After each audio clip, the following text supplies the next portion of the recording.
Good morning and welcome to the public meeting of the Winnipeg Police Board. It's Friday, June 13. I hope nobody has suffered from triskaidekaphobia. Today we are joined in the West Committee room.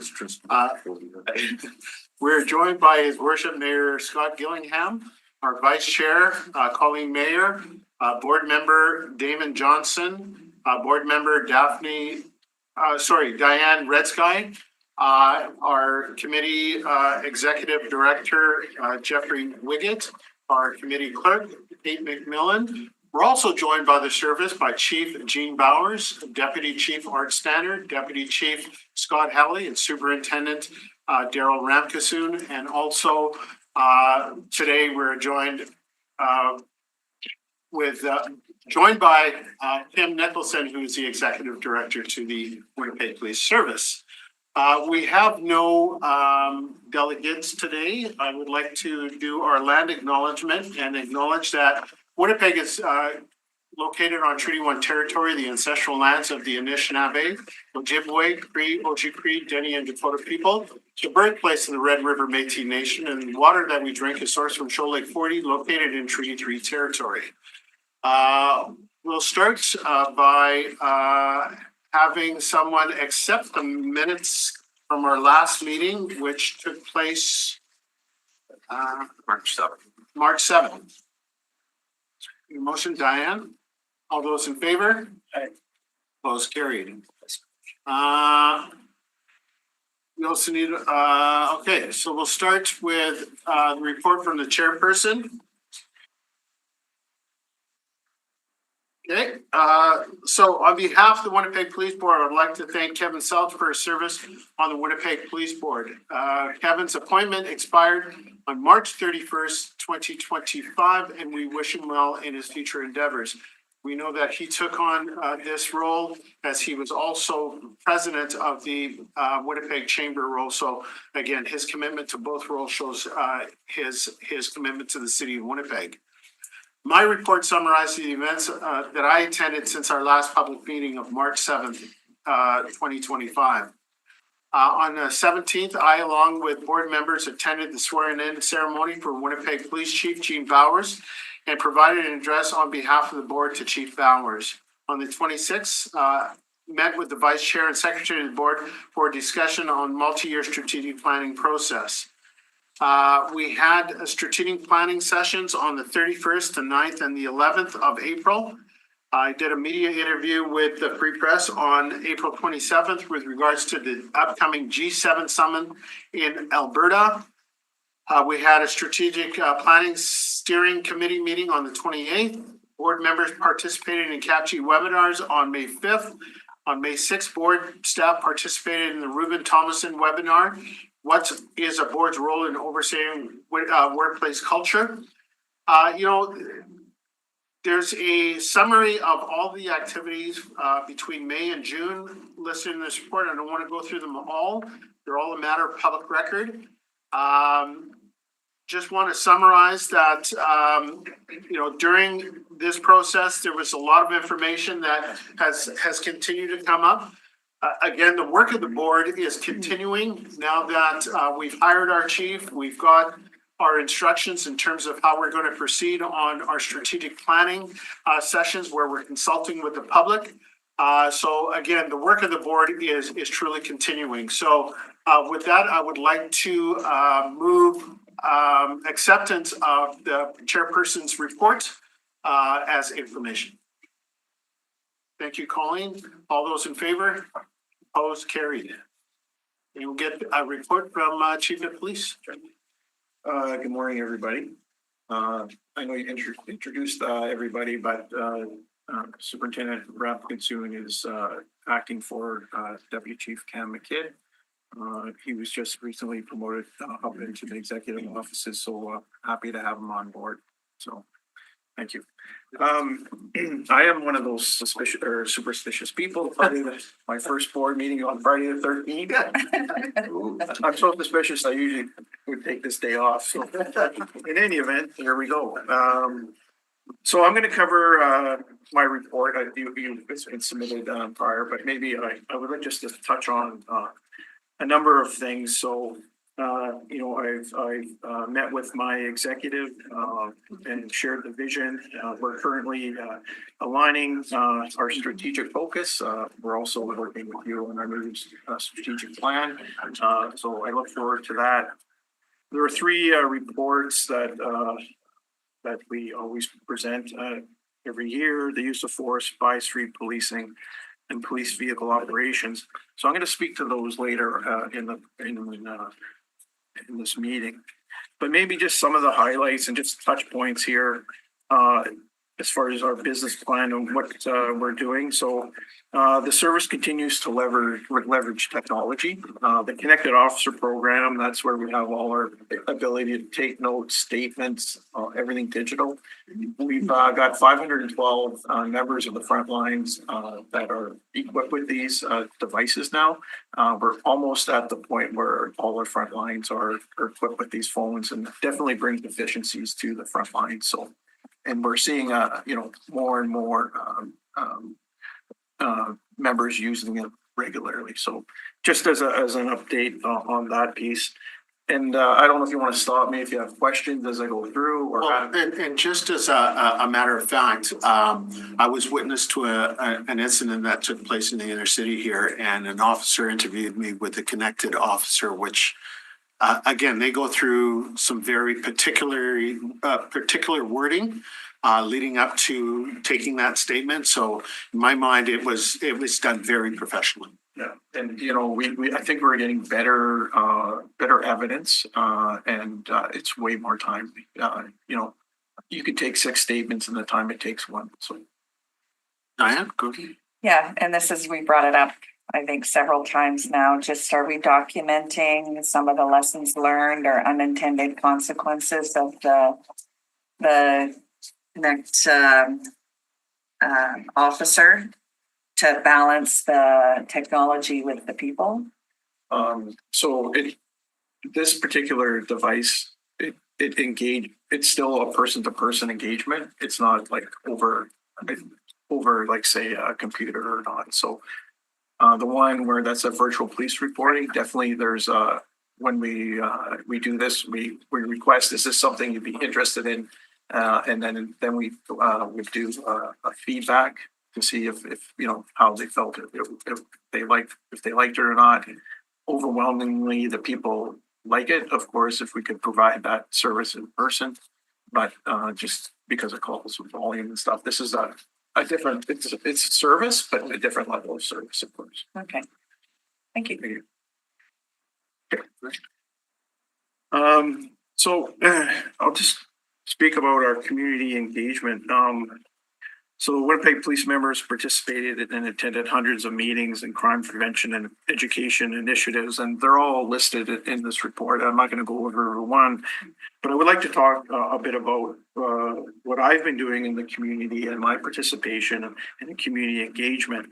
I've definitely been very busy and had many engagements related to fostering relationships, but also fostering safety within the community. For instance, meeting with Greg Burnett, the Downtown Community Safety Partnership. I attended the Safe Consumption Site Community Forum hosted by Point Douglas Residents Committee. I've met with Grand Chief Garrison Setti, MKO, also the CEO of the Manitoba Inuit Association. I've met with Bob Christmas, the City of Winnipeg Community Safety Team. I attended the North Point Douglas cleanup. I attended a forum discussing re-envisioning Portage Place Mall. That was with a community and business owners. I spoke at the 2025 Victims and Survivors of Crime Week training event. My wife and I participated in the grand entry for the Manitowoc powwow, which was just unbelievable event. I've met with Grand Chief Jerry Daniels of SCO and met with President David Chartrand of the Métis Federation. Again, those are just the highlights. I've been trying to be out in the community and listen to the community. I recently met with a business owner from Pizza Slice. He's having some issues at the Osborne Village. I had an hour and a half meeting with him, listened to his concerns. We've definitely engaged our foot patrol in that area. So, I'm trying to meet with the public and hear their concerns. Thank you, through you, Mr. Chair. Appreciate the highlights here, Chief, of some of the work you've been doing in meetings. When you took office, appreciate that, your vision was to establish, strengthen relationships with, especially with Indigenous community members and organizations and governments. And these meetings in the first month and a half, right, reflect obviously that priority. I guess, could you just let us know what's next, or what are some of the follow-up, or what kind of things were mentioned with the Grand Chiefs and President Chartrand and others, as far as fulfilling that vision of that you do have to strengthen that relationship. Kind of, I guess, what's next in your mind? So I guess what's next, or actually I'm in the process of hiring a external consultant on Indigenous issues, so that it's from an outside perspective that will report directly to me. This person is going to look at our policies, our training, engage with the community, and help me engage with the community and understand. Each organization and community have different needs, so that I'm clear on what those needs are. So that's I'm hopefully we're just in the contract process. So I'm hoping that'll get signed probably next week. I'm hopeful. And then engaging that, and I spoke of reconciliation and the effects of colonialism on our organization and the city, and working towards ensuring that we're respectful to the needs of the Indigenous community. So that is something I'm working on, and I've, with the meetings with the leadership, I've committed to meeting with them regularly, so that we can work towards working towards reconciliation together. So that is continuing. I've been waiting for this external person to start our Indigenous action circle. So it hasn't started because I want to rely on this person for their obviously their knowledge on how we should set this up within our service. So Thank you. Wayne? I can leave 12 weeks, eh? yes. Or plus, 12 weeks plus. It sounds like you're off to a very good start, and you're meeting the things you set out to do. So that's, kind of nice to hear as you recap some of your activities. Can you talk about the walks you and executive have been on out in the downtown area with the foot patrol and stuff like that? Talk about what your experience is, how that's being received by the public and business and stuff like that. Just share a little more about that with us. And just to build on that, what are you hearing Sure. while you're out there? Okay. It was actually my next point, downtown safety. So Okay, I'll wait.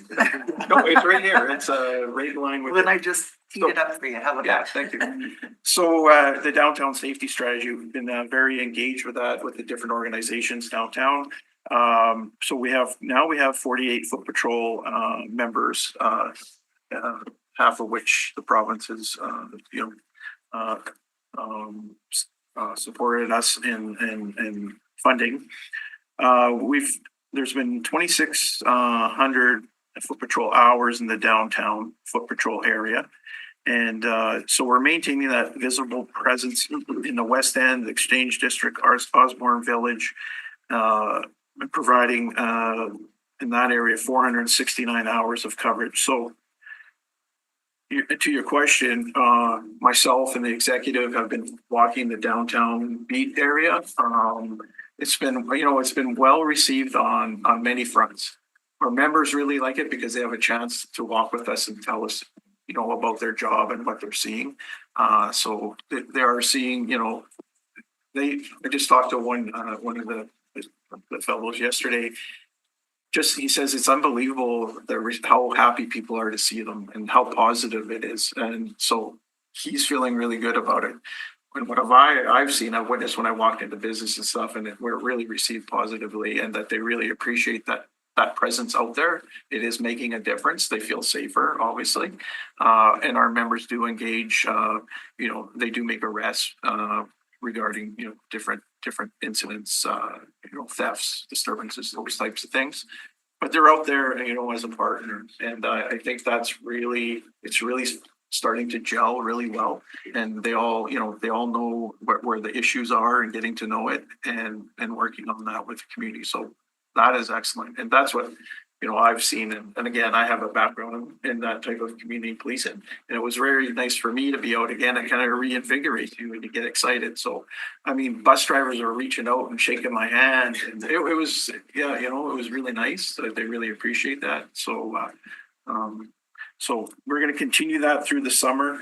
And then our executive will be going out with our members into the cars to see exactly, again, what the challenges they're facing and things and hearing, what would we help with them to help make their jobs better and easier. So,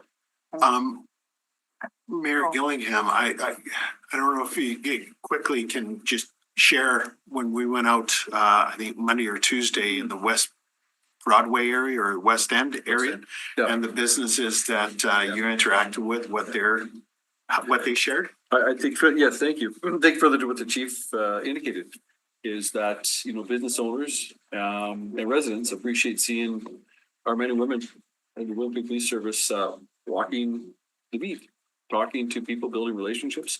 On my way to that event, I was driving up Ellis and saw an elderly woman stop two of our officers, and they were engaged in a great conversation. I thought that, that senior is going to go home.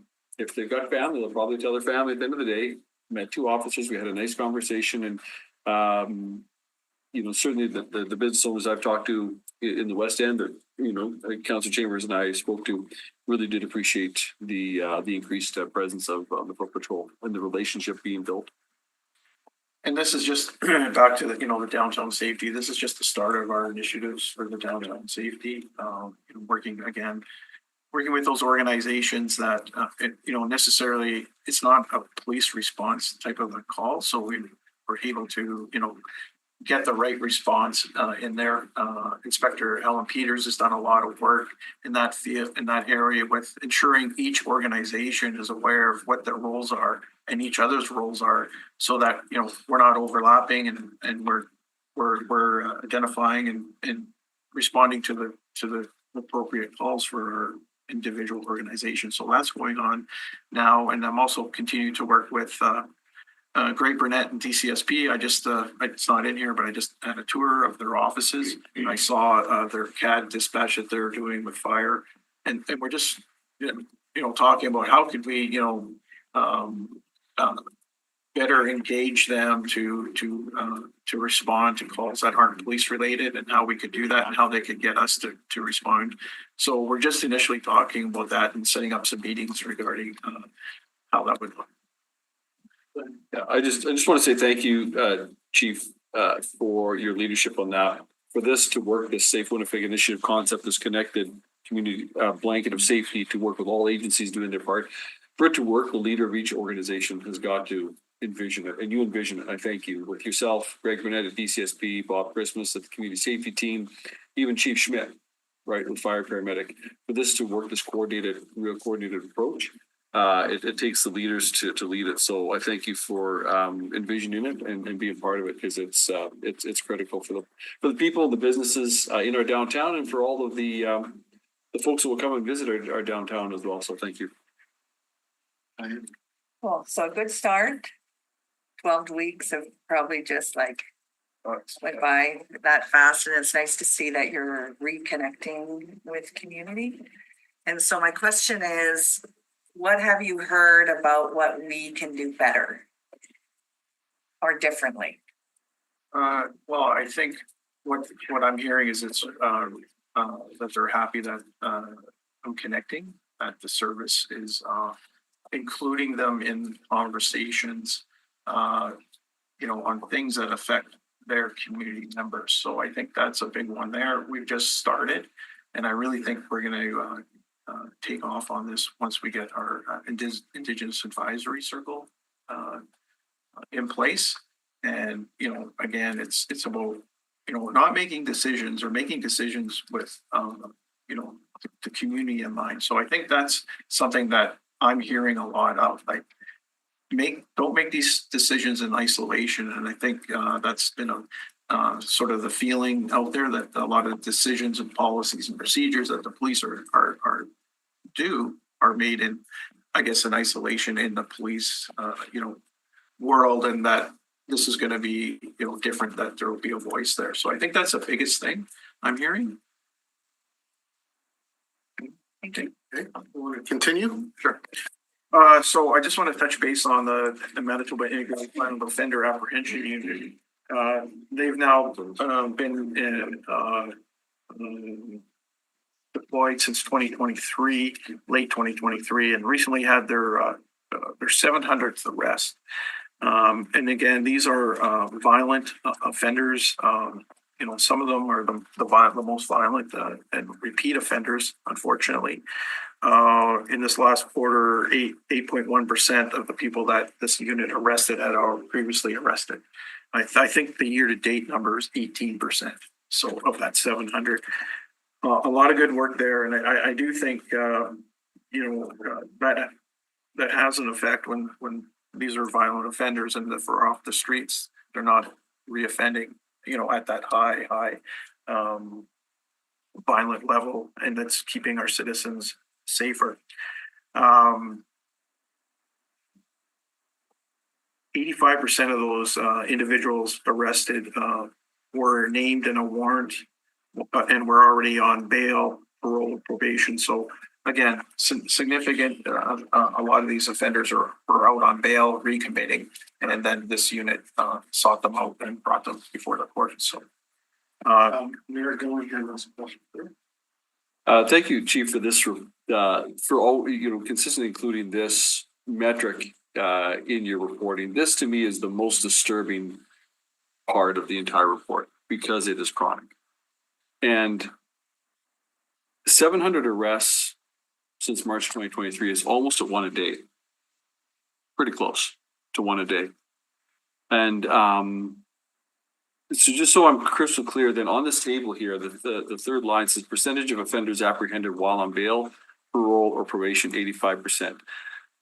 So that means that 85% were breaching conditions? correct.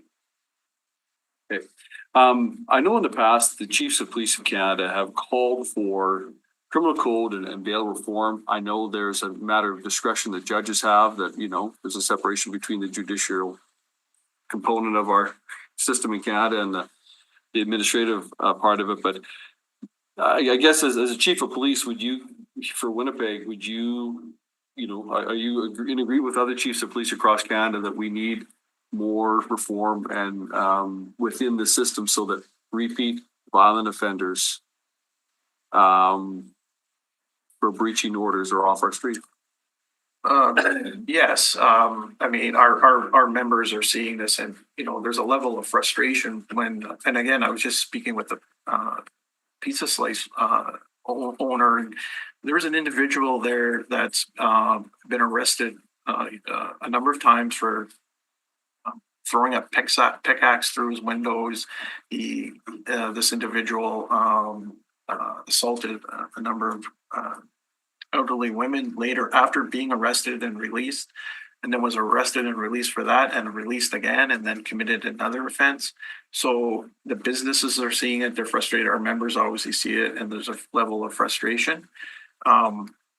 When people are wielding pickaxes and stuff, to me, and machetes and firearms, to me, yeah, there needs to be that accountability at a higher level, for them to be detained. But at that point, there should be some assistance to seeing, why is this continually happening, help for them. But I do think people who are wielding machetes and firearms and shooting people and, maiming people on our streets, there should be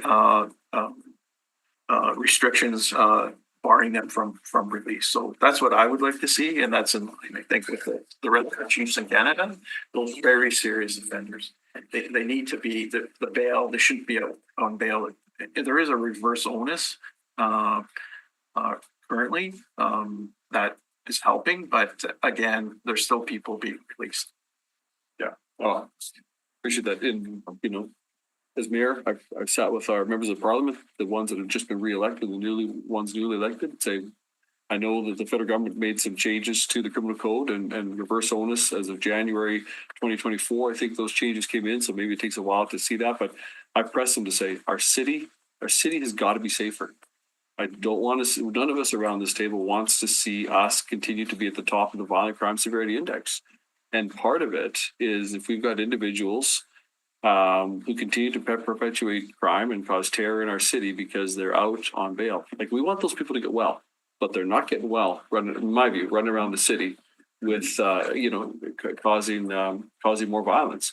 So, I think appreciate the work that our police officers are doing in arresting and rearresting these individuals. This integrated, a violent offender apprehension unit, 700 arrests in 2 years is indicative of the workload and the kind of problems we continue to see. So in my mind, other parts of the justice system, whether it's federal, provincial courts, whatever the case would be, rehabilitation, important as well, prevention, all of that have to factor in because there's just too much violence in our city. Violence in the city and we're also hearing violence in the rural areas as well. This has been a conversation when we were in Ottawa for FCM. It was a main point of discussion among councillors, Reeves, CEOs from all across Canada, the rise in crime and rising crime in rural areas as well. Being here in the city, it is something that is concerning. We are glad that the perception of police is improving, but now it's facing the other issues of crime. So it's an opportunity to strike while the iron is hot, as the perception of policing is improving. Doing the good work that you do and showing that to the public, I think, is striking while the iron is hot. Diane? Yeah, are you aware of what's happening like outside of the role of police to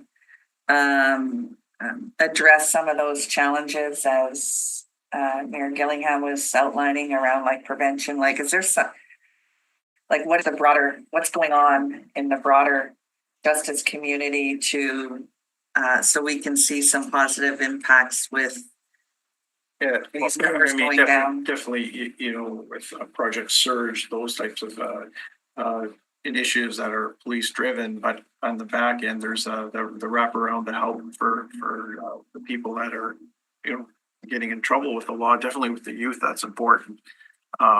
So there are, I'm aware of definitely community organizations that are involved in trying to keep youth out of trouble and out of the justice system. I'm looking forward to speaking with Justice regarding some of the things that I learned in New Zealand about incorporating that into our justice system as far as community-led and family-led to help youth stay out of the, if they are in trouble, but not incarcerate them, but to help them to a better path. So I'm looking forward to working with community and justice on that initiative as well. Is there any other questions or comments? Continue on, please. I'll just touch on the gang suppression strategy. So again, the WPS is committed to suppressing and disrupting gang activity through the use of skilled teams and specialized tools. The gang and gun suppression strategy aims to address crimes involving firearms, trafficking of illicit drugs, and gang-related violence. So it emphasizes enforcement, prevention, intervention, and education programs.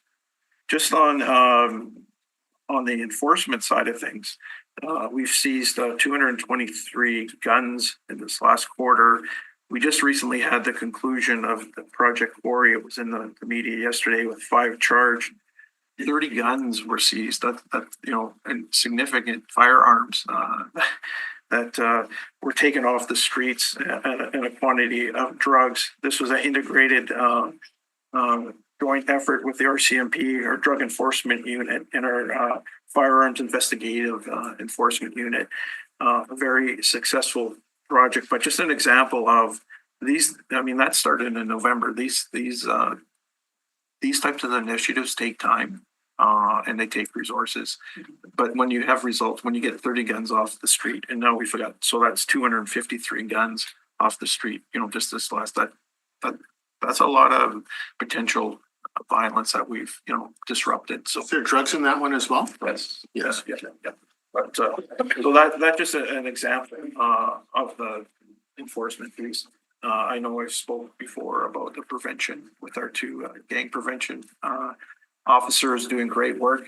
There were just used to be one officer involved in that. Now we have two, so they can, take on more clients and help more people. So that's been a positive step for us as well.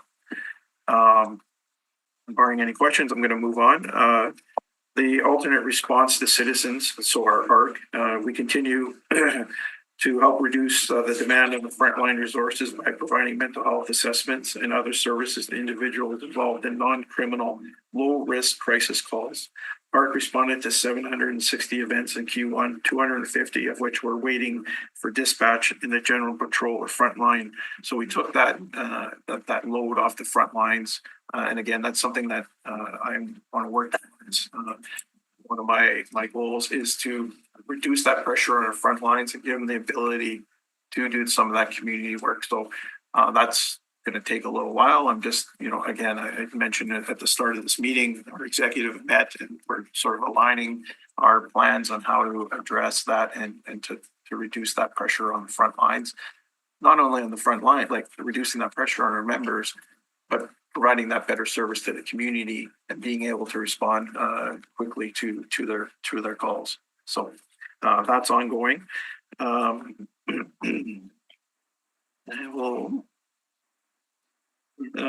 Indigenous women and girls safety strategy. So the WPS continues to develop proactive strategies to reduce the victimization of Indigenous women and girls by working with and supporting Indigenous-led community organizations. And DCSP just recently announced that they have a number of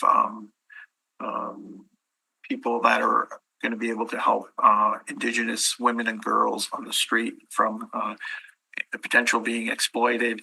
They're going to be coming to our facility in the missing persons unit, and we're going to have some meetings and discussions on how we can work together and share, information and keep people safe. So that's definitely, that's a really good step forward, I think, with the community working with the police. So that's just something that's occurring. Just a quick question. The red dress alert that is being worked on, and I believe the member of parliament for Winnipeg Center is the one that's championing that piece of legislation. Is the Winnipeg Police Service working collaboratively with her? Yeah, so Senator Delaron is overseeing that initiative. I've had, a number of quick conversations regarding that, and, have indicated that I'm open any way we can help. We, obviously, if the police can help in any way, how do they see that working? Sandra Trudeau, she's a family advocate that recently hired in that unit that we brought on. And she's working, been to a number of meetings with that initiative. So definitely, yeah, we are. And in terms of Indigenous women and girls, again, we have thousands of evacuees here in the city, and attention is being turned towards those individuals to make sure that they're not being exploited as well. Yes, so we're doing a number of things regarding the evacuation to support. Our PLT team has been, or there's pamphlets that were developed with the RCMP and us, and also our PLT is going out, messaging. Police liaison. Our liaison team that ensuring, talking about the dangers of the city, the areas kind of to stay, to be safe, be aware if people are offering you to buy you stuff and things like that. Like that's how, they get you into the exploitation. So that work's being done. We've also have 12 extra units that are patrolling all the hotels. There's a number, I think 52 hotels. So we're not in the hotels and we're not in the temporary sites, but we're in and around it, ensuring like that's safe around those areas and that, the police are being seen, that they know that we're around. We've responded to 234 calls for service to either the hotels or the temporary sites. That's just calls for service, but we've been proactive and when our cars go off on these sites to show that they're there, we're in a presence, that it's a total of 600, it's a total calls of 633. That includes the 234 calls. So definitely we're paying a lot of attention to it and trying to make sure people are safe. Thank you.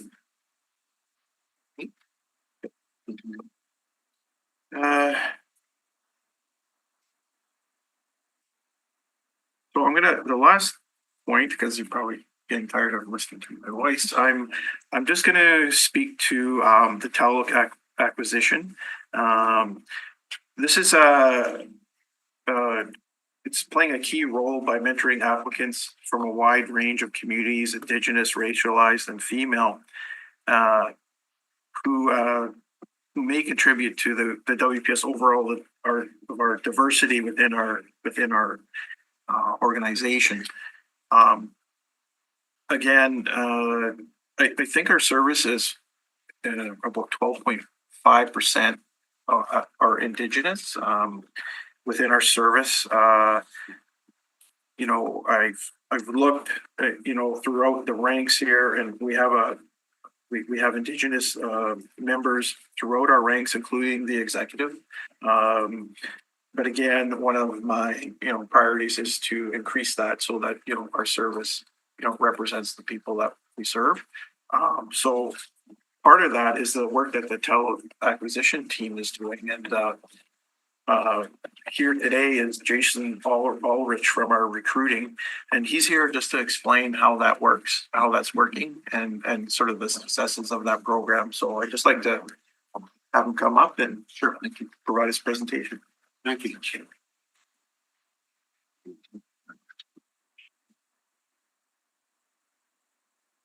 Well, good morning. I would like to first of all thank members of the police board, Chief Bowers. Thanks for having me to share some of the highlights of the Tallow Acquisition Unit over the last 3 years. As mentioned, my name is Jason Ulrich. I'm a 12-year member, and I've been working, coordinating the Tallow Acquisition Unit now for 3 years. I'll be referring to the Tallow Acquisition as the TAU from here on out, so I don't have to repeat that every time. So just to give you a bit of a background or origin, the TAU, it all started as an idea, actually, when I was working General Patrol in the North End. I just met many Indigenous youth, young people in the community there that expressed a genuine desire to become members of the police service. And through those interactions, many of them communicated to me whether it's a lack of confidence just to take that step to pursue it, or lack of support systems, perceived barriers that they had.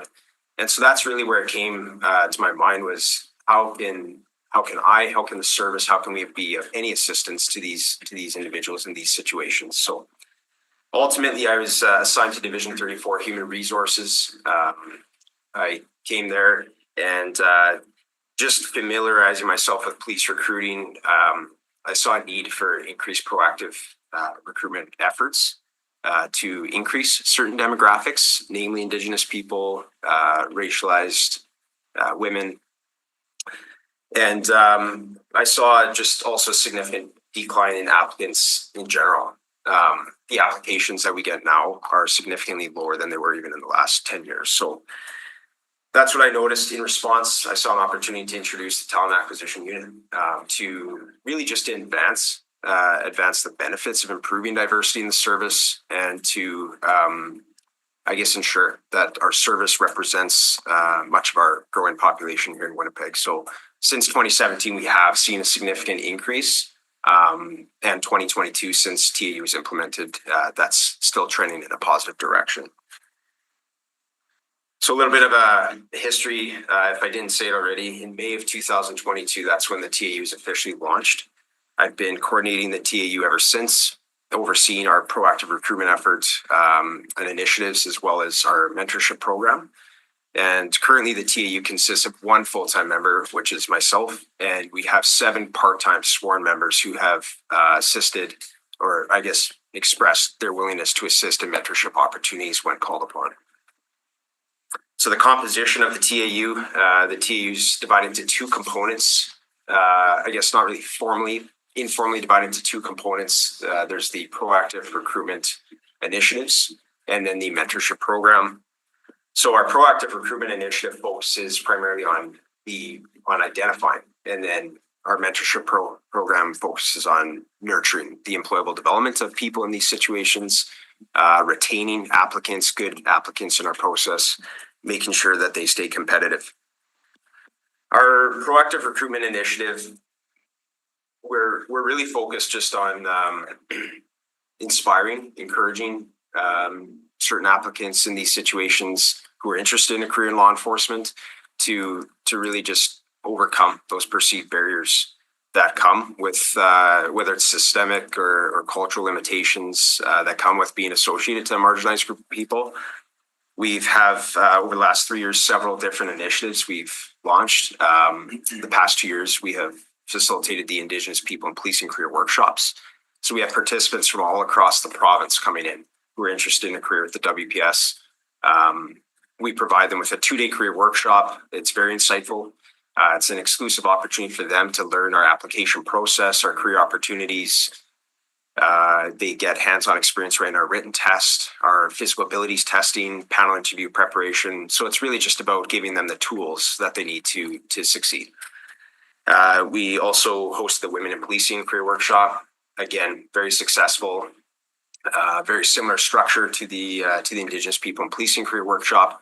That insightful experience for them. We've been actively attending community events, much more than we have in the past, being very proactive in our networking, building partnerships, relationships with people in the community. So that's been great. 3 weeks ago, we were at Manitowoc hockey tournament.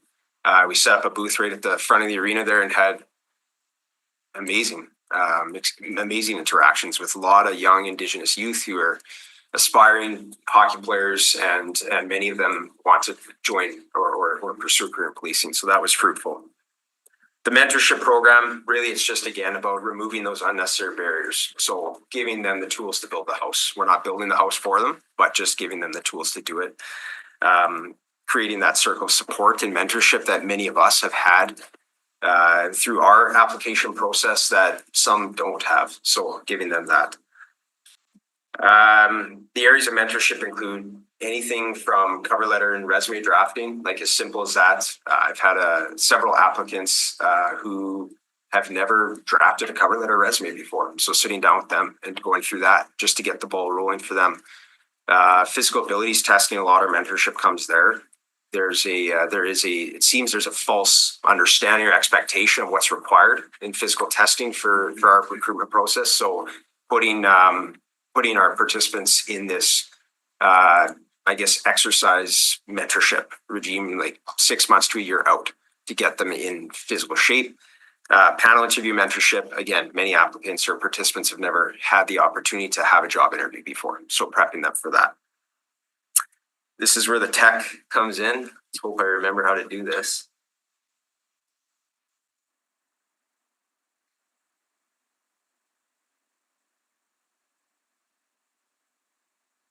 Nailed it.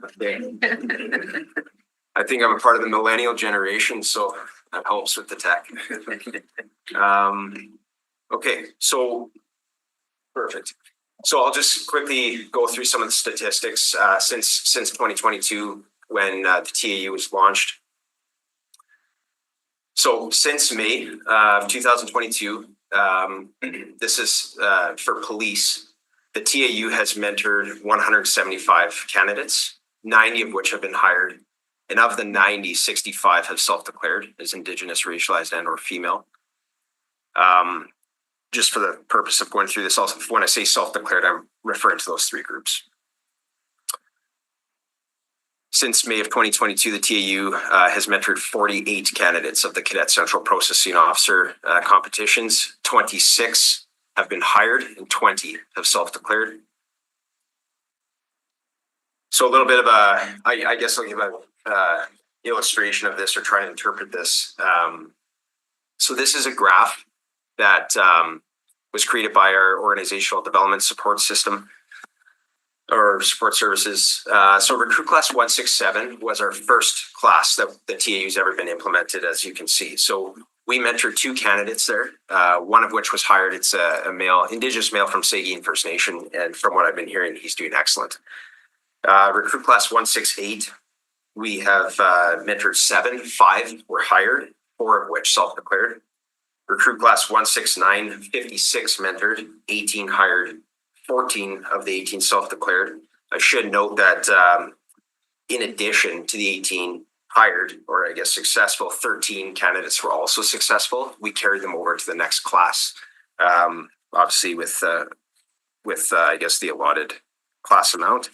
So Recruit Class 170, we mentored 45, 21 were hired, 15 self-declared. Recruit Class 171, 35 mentored, 22 hired, 16 self-declared. And Recruit Class 172, 30 mentored, 23 hired, 15 self-declared. What's not shown on here, sorry, go ahead. So, and sorry to cut you short. This is great, visualization. Class 169, wow, that's huge. But since then, there's been a decline in terms of the amount of people that you're mentoring, but an increase in the amount of people that declaring, which is good. Do you expect that trend to continue, or? I would say the one thing I have found in recruiting is the variability of it. Like it just seems it's constantly like one class we're doing excellent, and then another class maybe there's less interest we're finding.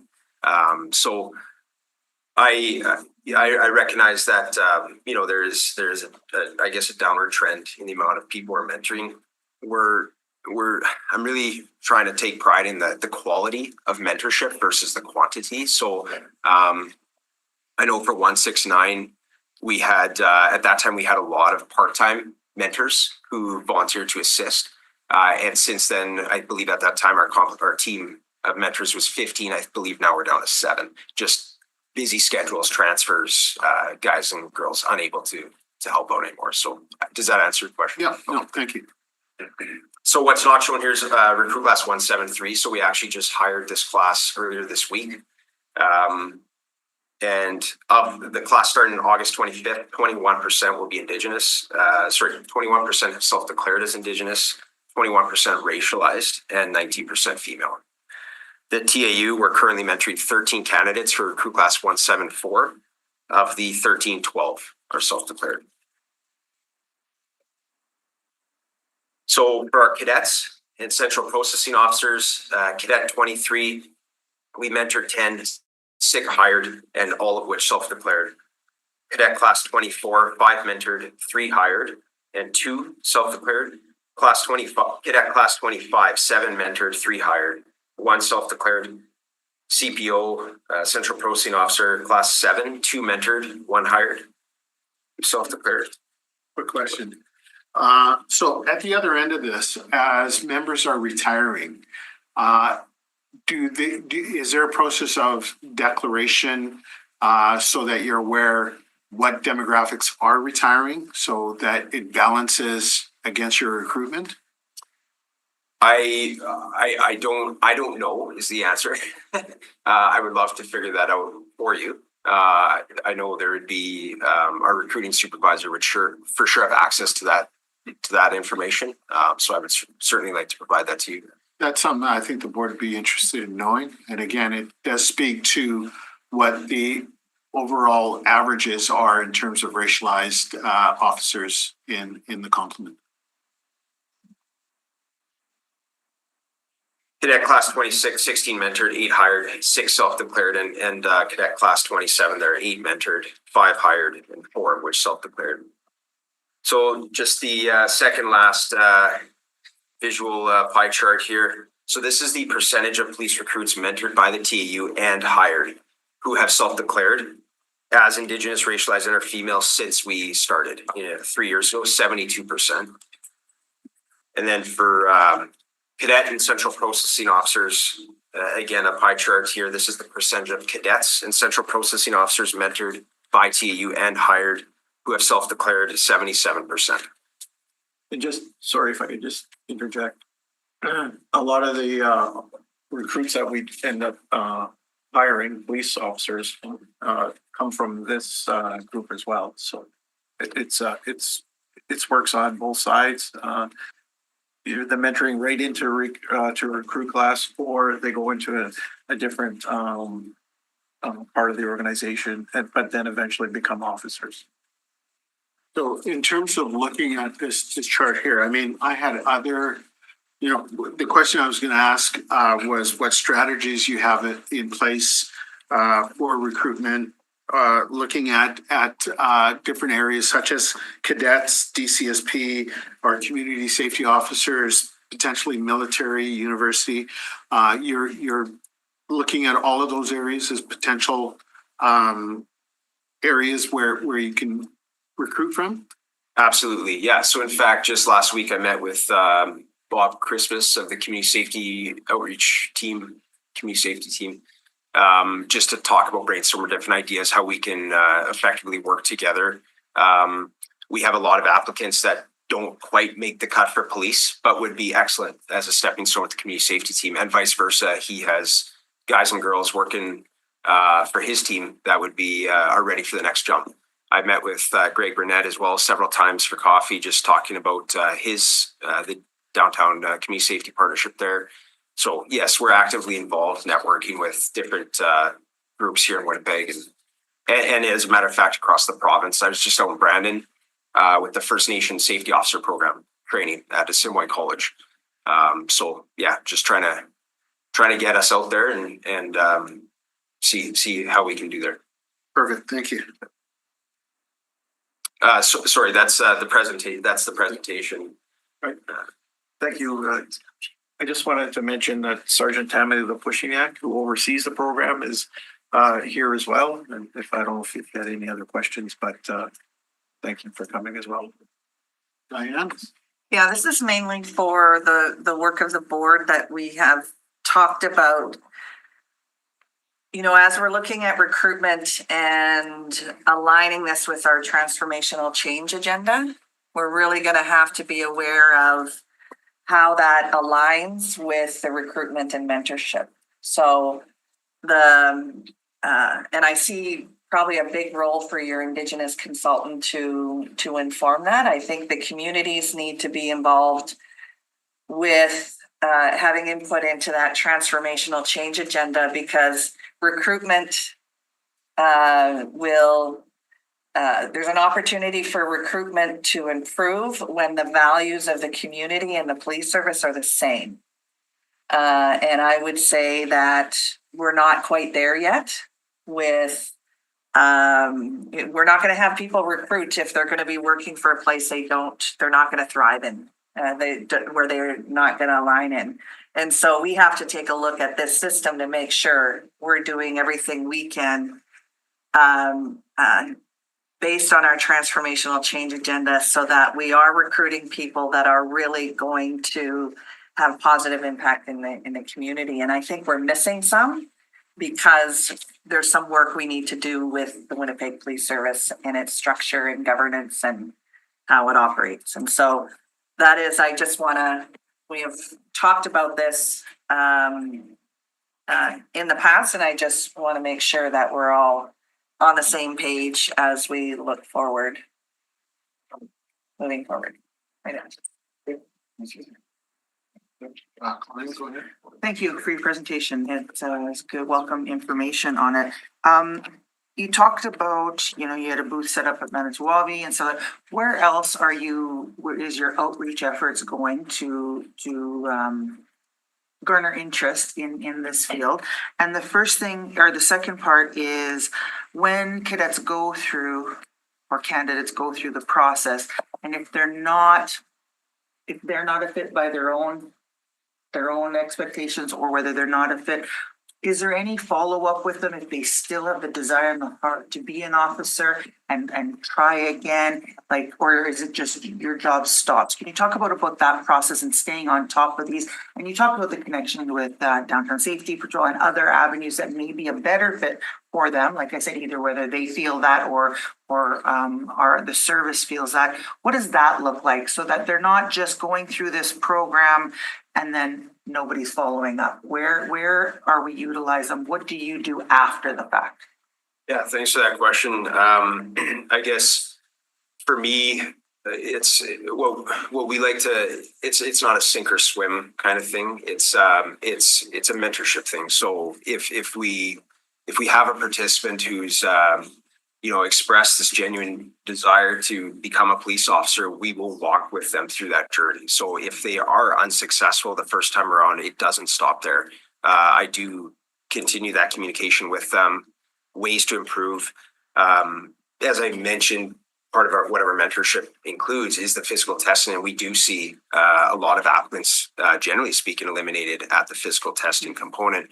That ongoing workout plan and checking in and like testing to see where they're at, that continues until they're ready. We've had participants after a year and a half come back and pass the PAT through that mentorship. Same thing with the panel interview. If they're unsuccessful the first time around, which is not uncommon, we continue working with them as the next time they come through. As for other communities, we're reaching out. We're trying to be very proactive in that approach. So yeah, Manitowoc was one example. I've talked to many high schools, universities, colleges, Yellow Quill College. I myself am from Peguis First Nation, so I went out there and went into a few other First Nation communities. So yeah, it's just every day is different. And You would have been my neighbor. I'm from Fisher Branch. So okay, right on. thank you for that. I just, I think that things have changed so much over the years, and how a program like this would have been helpful when I was younger. My desire was to be an officer, didn't pass the test and then just gave up, but nobody followed through. Nobody said, and I have yet to meet an officer in our service that doesn't have the heart and the passion for what they do, even through the difficult times. And so, if we're getting to our potential officers sooner and we're identifying that they have that heart and the passion, the desire to do, and mentoring it the way you are, I think we're setting ourselves up for even bigger success. So great numbers in that presentation. I look forward to following it along and seeing how it goes. So thank you for that. Thank you. So, question for you, and you raised it in terms of speaking at high schools and universities, but the schools or school divisions that have the SRO program, are you hearing any positive things from them in terms of the ability to mentor potential candidates as well? I know that out of high school, it's changed in terms of you don't really hire out of high school anymore. But again, directing somebody into a path of like a Bachelor of Criminology degree in university and then potentially going into law enforcement, are the SROs able to again mentor individuals that they see having that potential? I actually haven't had that conversation with any school resource officer yet, but now that you say that, I think that's a great idea to have that resource in our school systems for sure. So I will do that. I have not necessarily with the school resource officers, but with many guidance counselors in the school. Dakota Collegiate, I just received an email from her again yesterday. So yeah, we kind of have that working relationship now where students that are interested in this career are coming to her and she's reaching out to me and I'm attending the school. And we've had one of our greatest, one of the greatest things I've seen in this role in the last 3 years came from a young student at Dakota Collegiate who experienced some tragic situations in his life, and he's now starting our cadet class, and he's overcome a lot, and it's been great to see. Good, great. There's so many opportunities out there. It's just a matter of being resourceful. So I saw this firsthand in the old days when you went for your fitness test, you went by yourself and you went and they tested you, and if you failed, you lost your dream. You walk out of that room and nobody's there for you. I can tell you right now, when they do their fitness test, this group's over there, his group and his team's over there, HR is over there cheering them on, helping them out. If they fail, they walk out with them and say, let's talk about it. Let's see how we can help you. Totally different. Like, and that's all to you and your team for that. The POPAT has been changed, hasn't it, or updated? Yeah, but just the support and stuff is there for everybody that's doing the testing. Good, great. Any other questions, board members? Seeing none, thank you very much for your presentation. It was Thank you. very insightful. Thank you. On to the next report.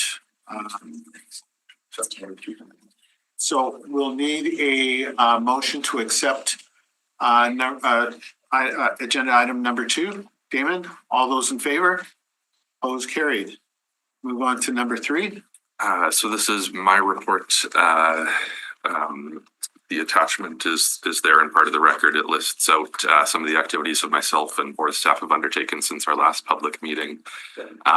With regard to some of the sort of policy requirements of the board in terms of reporting to the City of Winnipeg, I attended on April 17th to the Standing Policy Committee on Finance and Economic Development to present the 2024 year-end budget reports for the on behalf of the service and as well for the board.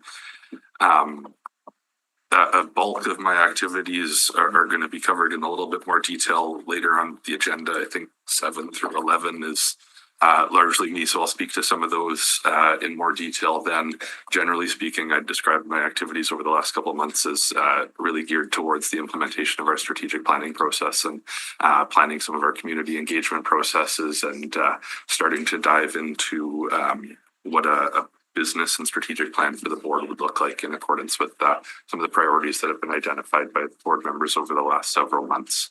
There's been some really good sessions over the last few weeks in particular that I think some board members have participated in as well.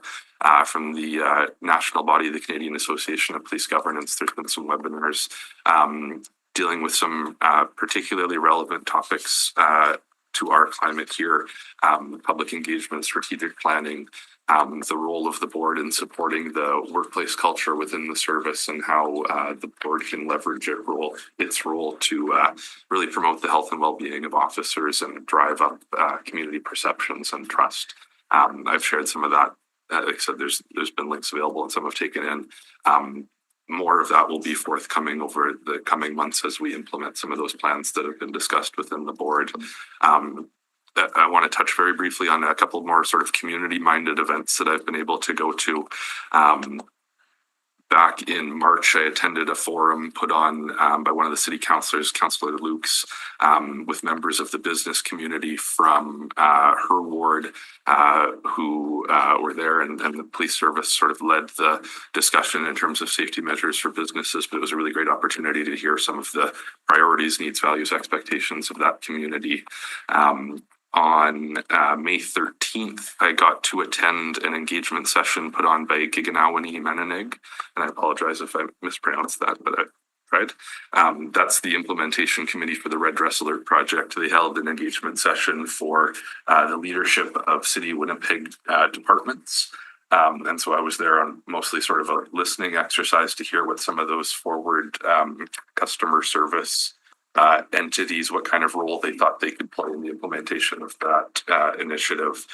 There was members from the service as well. I think missing persons was represented, public information, and the communication center, I think all had representatives there. And there was really great discussion of the sort of multifaceted approach that can be taken as a safety initiative where police have a role, but lots of other people have a role there that can promote safety amongst the community. So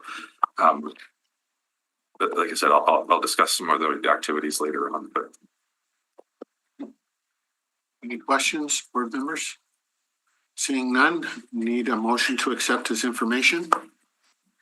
Colleen, thank you. All those in favor? Opposed, carried. On to number 4, business plan report, Winnipeg Police Service. So I covered a lot of those pieces in my chief's report. I guess if there were any particular questions regarding the Q1, please. Okay, go ahead, Colleen. So can you talk a little bit more about the pilot project on the IA-based routing or routing solution in the comm center for the non-emergency calls? You know, you gave us a snippet of that, but I wanted to find out more in regards to, has it started? If it hasn't, where is it at? What does it look like? When will the board get more information regarding the data and the outcome and how that is helping with the non-emergent numbers and taking some of the pressures off? And then on the flip side of it, have you identified any risks? There's always risks with technology. What are those risks? What do they look like?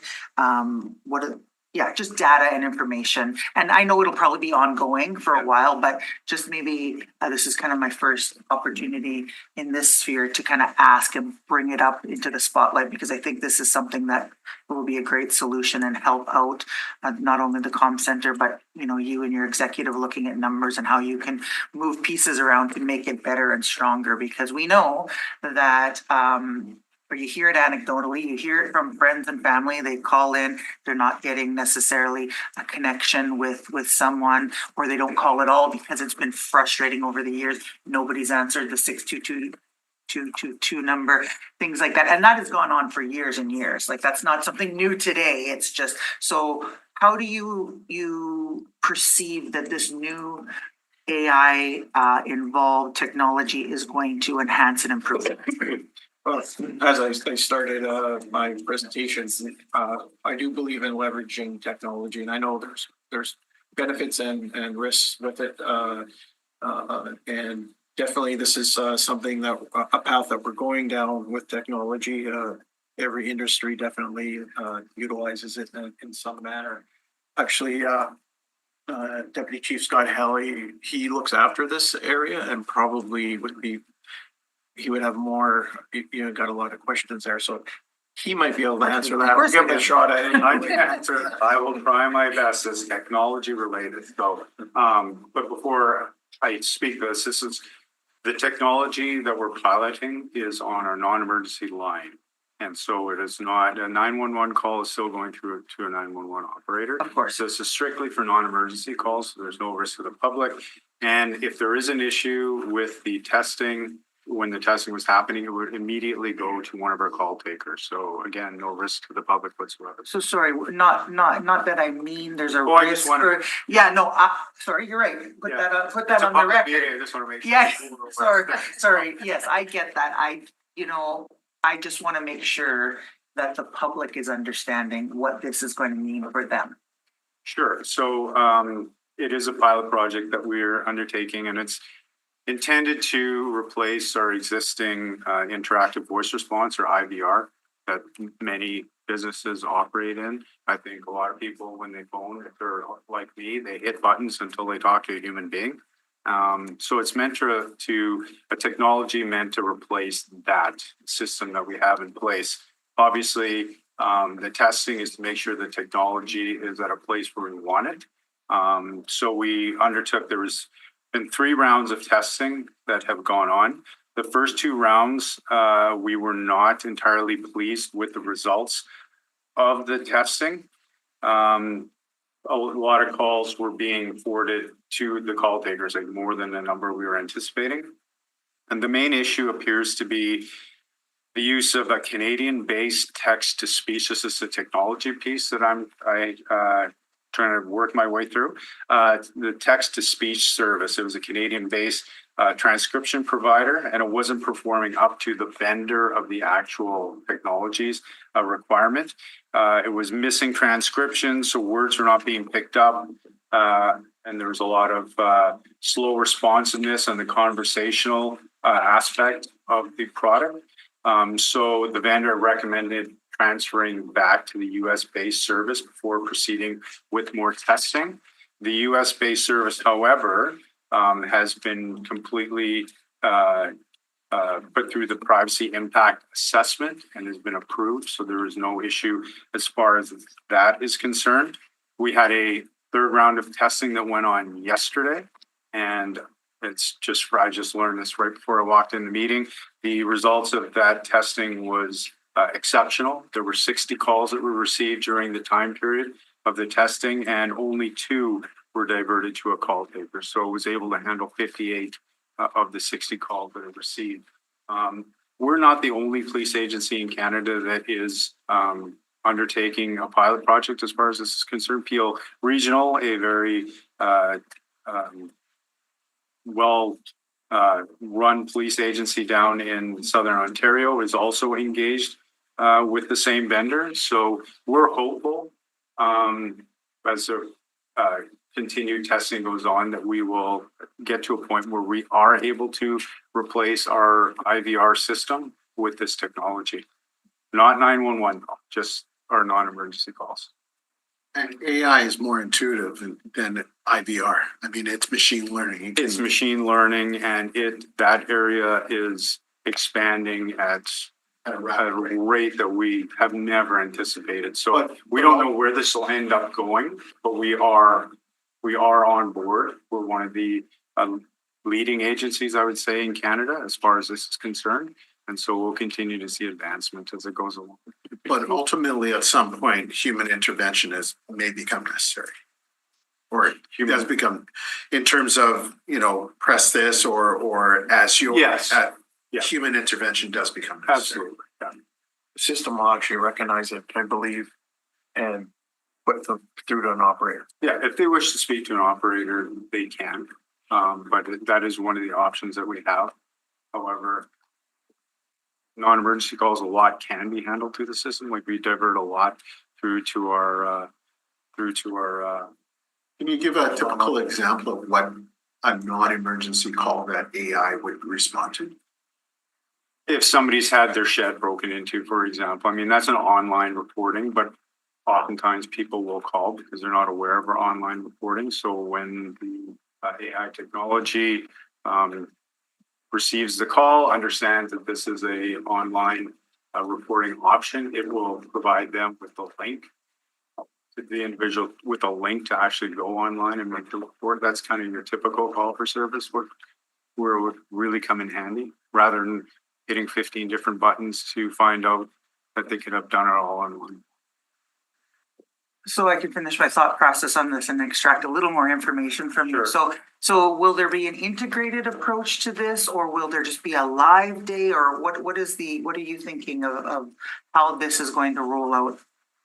And how? I do have the answer for that. Yeah. So as for timelines, the report I have is that the timelines are still unknown. Okay. However, there's going to be short duration supervised testing will continue until we get to an acceptable level, which I anticipate to be like an 85% success rate. However, that third round of testing, I'm not great at math, but 58 out of 60 is more than 85%. So I think that we're getting fairly close. Have you tried it? Sorry. I have not personally tried it. No. Well, maybe you and I should be one of the testers. We should. Okay, I'm in.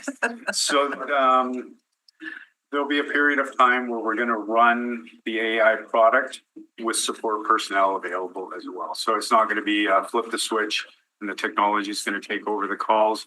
It'll be a stepped process where the calls will come in.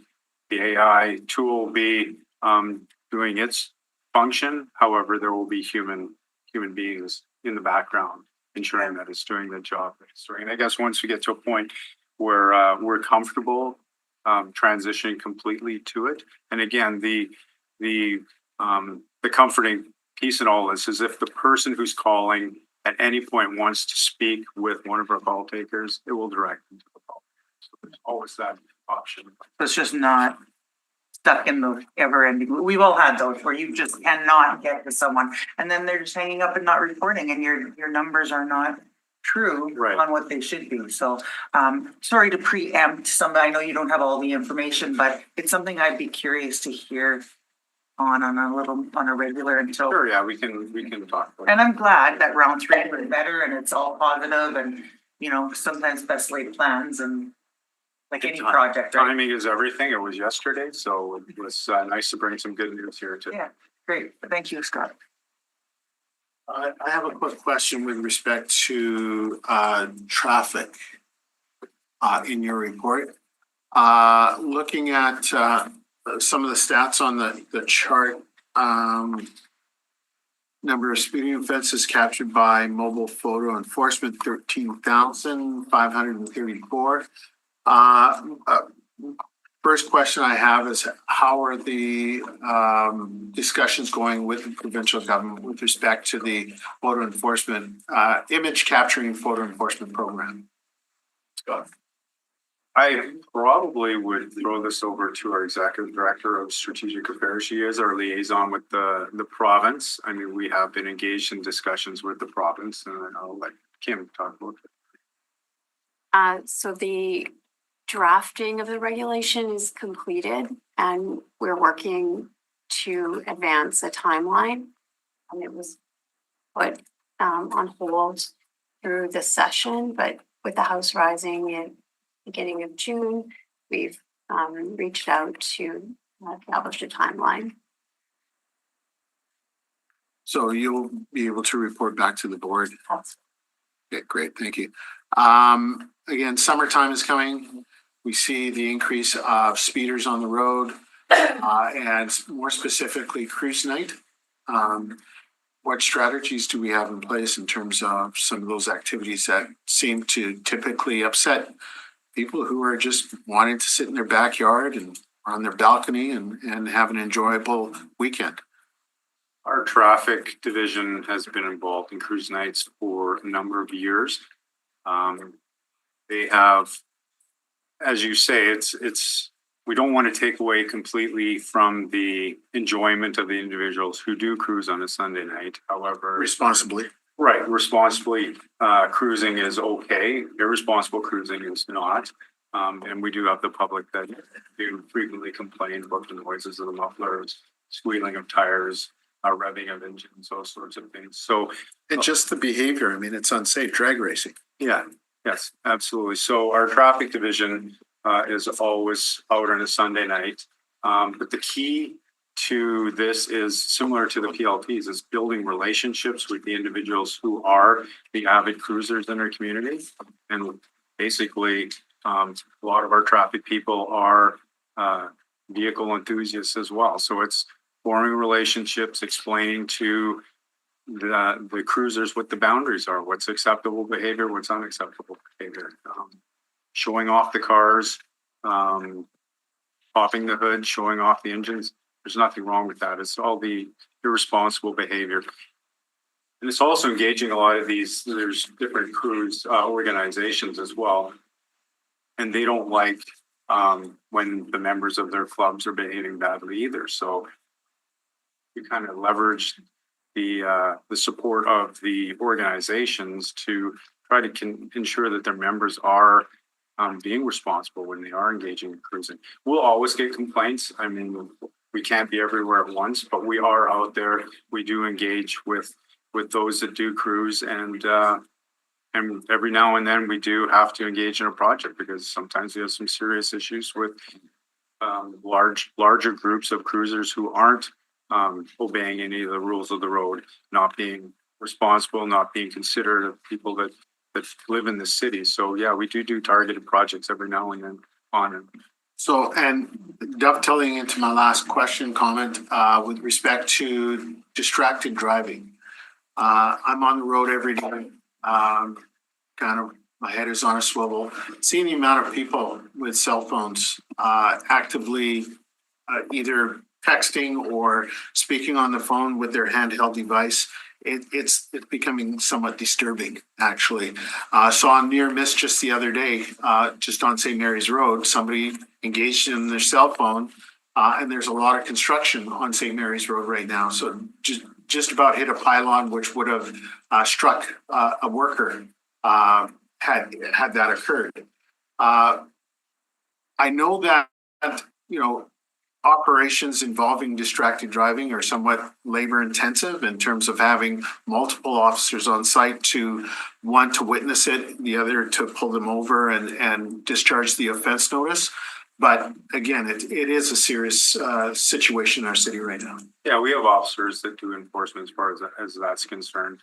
I won't reveal the tactics in a public forum like this, but we do have tools that we use that are specifically designed to find people that are using their phones within their vehicles. I drive the same route that you do up and down St. Mary's every day, and I see the behavior that goes out on the road or goes on in the road. And it's interesting that distracted driving is the one offense on the road that virtually everybody is completely condemns. It's just unacceptable in this day and age. So we do our projects. We have partnerships with MPI that help provide funding to support some of the projects that we undertake.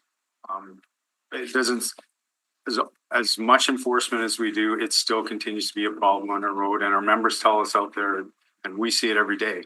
Anyone watching this police board meeting sees it every day. It's like shooting fish in a barrel out there.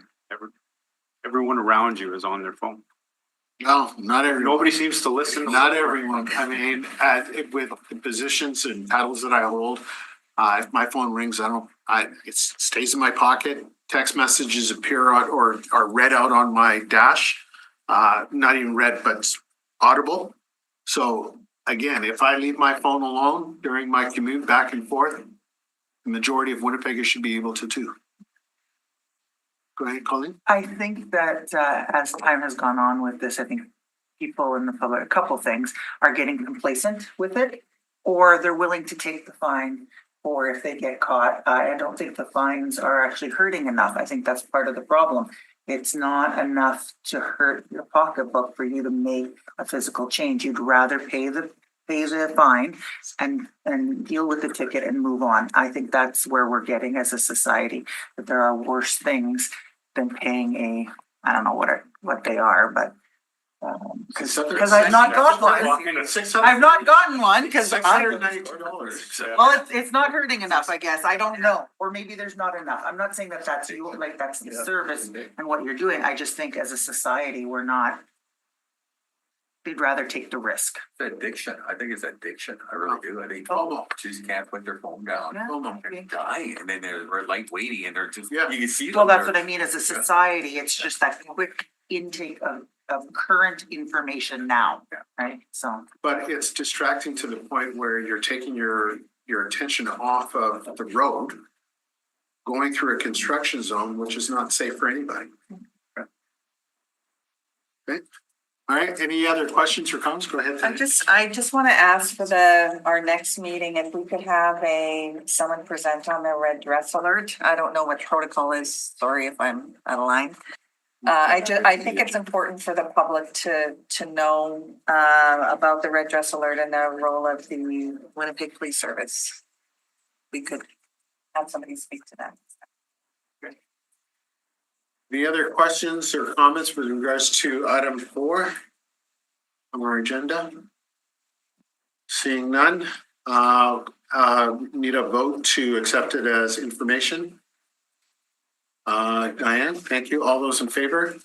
Opposed, carried. On to item 5, first quarter report, Winnipeg Police Service. Good morning. I have the Q1 financial update with an overall financial status for 2025. At the end of Q1, the service is expecting to be over the budgeted mill rate by 4.3 million, which is wholly attributed to a shortfall on the $5 million expenditure management target. This means that the service is expecting to achieve about 16% of that target. That's by way of a few things. One is salary and benefit savings, primarily from hiring delays within the professional staff complement. We're also seeing fuel and carbon tax savings and some additional unbudgeted revenue. There would have been some additional savings, but like all city departments, we're seeing the effect of inflation on our financials. And as well, we had a projected overtime expense for the Jets whiteout parties. So at the time that this forecast was prepared, we were optimistic about the playoff run, and we now know that will no longer be the case. So the projection has already improved by about $1 million. That would leave a shortfall of roughly 3.3 million. With that said, there's still a lot of year left to go, right? We're just at the quarter one here in this particular report. So we continue to monitor the environment, calls for service, emerging risks and opportunities. And we'll be doing this exercise again in a couple of weeks and then provide you another update.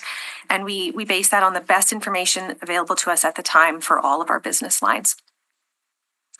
Further details on the shortfall are available within the body of the report that you have, and that concludes my update. Thank you. Thank you very much. Any questions from board members? None, seeing none. Thank you very much. I don't think the public should be alarmed as yet. That's a debt we have all year, the expenditure management. Like it won't be solved the first few months. We chip away at it every month. And it's like the anchor that we chip away at in our budget. So, so we expect it to be that, over budget by that much in the first quarter, but. And I think as a board, we always, it's a snapshot, it's quarter one, you do your job well at monitoring and keeping a tight eye on what that looks like, and it levels off or where we saw last year, we came out ahead. So, it's just always quarter one looks that way, but as a board member, I'm not concerned by that. There was nothing that caused me. Yeah, and ditto, last year, I think we were greater behind the 8 ball. And not wanting to put any pressure on the service at all because we don't know what's coming down the pike, but you were able to overcome that. And I have every faith in the service's ability to come in on budget. Yeah, we've also had the conversation about having a deficit reduction plan. Yeah, management in plan. place. Yeah, perfect. Thank you. So I'll need a motion to accept this to move on to finance. Yes, Damon, thank you. All those in favor? Opposed, carried. Item 6, the annual report. Buys free annual flight pursuits and use. Okay, so these are the 3 reports that are mandatory to present at the board. So the 2024 use of force report. So in all incidences, where use of force is used, a use of force report is required. In 2024, we were dispatched to 903 calls for service. Of those, there were 968 reported incidents that resulted in either the application of force or the presentation of a weapon by police to gain compliance. There's a slight uptick compared to the 5-year average of 0.33, and that's 0.33%. And in 23, it was 0.4%. So one in every 248 dispatch events require the use of or presentation of the force. There was an increase in the number of situations where members encountered volatile subjects with increased risks of death or serious bodily harm to our members. Coupled with that, the use or presence of an intermediate weapons like a taser or OC spray continues to increase year over year. 41.74% of the force used utilize the connected energy weapon or a taser. So that's 41% of the 0.33%. So again, while the use of the presence of firearms fell below the 5-year average of 18.18% of that number. Last year, there were 6 member-involved shootings, which were investigated by the IIU. And the number or the percent of members and subjects injured in physical conflict decreased over the 5-year average. From a training perspective, scenarios involving de-escalation of persons in crisis are part of our basic training for recruits, cadets, and CPOs.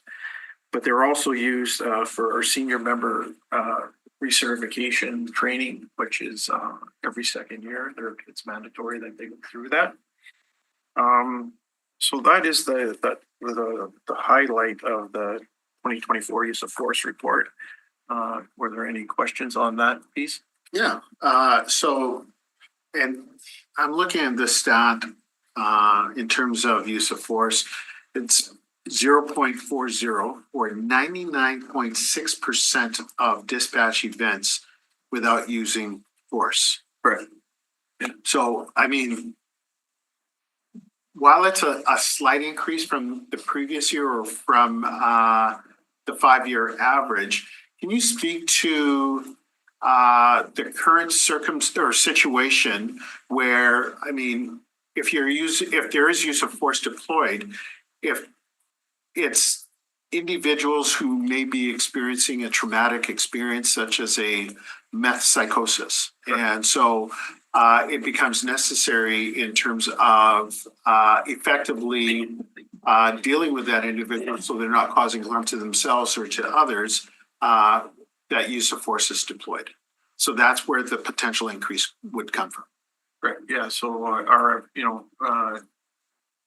with meth or, other issues, mental health and things like that, members come across. I mean, there's a multiple reasons why, but we are seeing an increase in, those incidents. So the utilization of these force options are, dictated by what is presented to the officers at the time based on our force continuum, which is a national standard. We utilize force with the least amount force required for that situation. So ultimately, those situations are dictated by what's presented by the subcommittee. And in terms of protests, we've seen quite an increase in public order events that are emotionally charged. Is that part and parcel of the increase that we might see here as well, or? No, I mean, for the most part, the protests have been lawful and not violent. These are encounters, daily encounters with our members who are policing in the city. Yeah, thank you. And no need to call in the National Guard or anything like that either. No. Thank you. So, go ahead. Go ahead. The amount of people out there carrying weapons, incredible. And everybody thinks a weapon is a gun or a knife. No, screwdrivers, anything that they have. It's getting overwhelming, the amount of people that are carrying something in their pockets for either protection or to commit something and something. They have no issue displaying that to the police officers when we get there as well. So, And in terms of the amount of vehicles that are being vandalized or rammed into, that has been on the increase as well. And that speaks to officer safety as well and potentially public safety. If they're willing to ram a police car, they're willing to ram anything else. Absolutely. Diane, you had a question? Yeah, just how do you make complaints? Like if a citizen has a concern or had a negative interaction with an officer, where do they go? Like, is there an online somebody call? Well, you can, it's on our website. But yeah, there's a number of, it's for things they can go to our PSU, they can phone there. And again, I was just going to get into this piece, but a good question. There's LIRA that they can go there, and IIU as well is another avenue that people can go to lodge complaints. So they can also go to a supervisor, and many people will call, a supervisor about something. So there's a number of avenues that they can take to lodge a complaint. Okay. So that's some of the concern, because as board members, we get emails from time to time and we send them to the secretary and to the chair to facilitate that. So I think when we're looking at the training piece around unbiased training, like there's unbiased training as an individual on how you view that situation.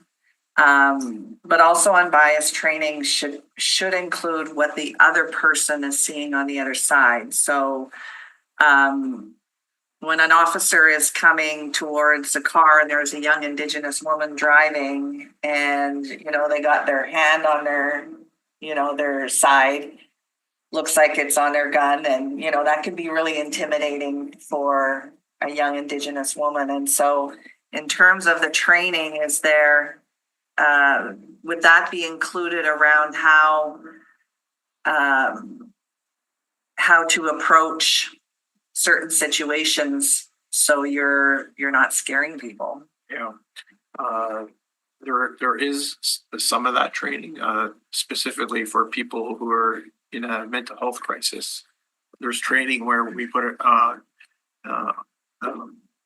earphones on our officers to hear what the people, and this is that what they're experiencing, what they may be experiencing, so that our officers have an idea of what that person's experiencing, and maybe, you know, they're not seeing the situation in the same way. So that's one example. There are examples of, you know, properly how to approach a vehicle, how to, you know, engage with different people that you're encountering. This is something that that we're going to be looking at when we have our consultant in place, and training is definitely one of the avenues that we'll be going down with that consultant to look at, you know, what are our policies, and are we considering things like that in every case? So, Yeah, thank you. thanks. Continue on. Okay. So to the bias, policing and professional standards. So all complaints received by the service regarding conduct of members are handled by the professional standards unit, and complaints made directly to Lyra are investigated and reported independently of us. In 2024, PSU received 93 complaints, which is higher than the 5-year average of 77.2, and 74%. Just hold on, just Does go not ahead. be put to a You're vote, just gonna get water? Yes. Yeah, just hang on, because we'll lose quorum when but we're not putting it to a vote right now. yeah, just go grab your water. But the presentation can still continue. Okay, I'll be back for. all right, Okay. go ahead. 74% were external, 26 internal. Of the 93 complaints, 54 were resolved without the need for formal investigations.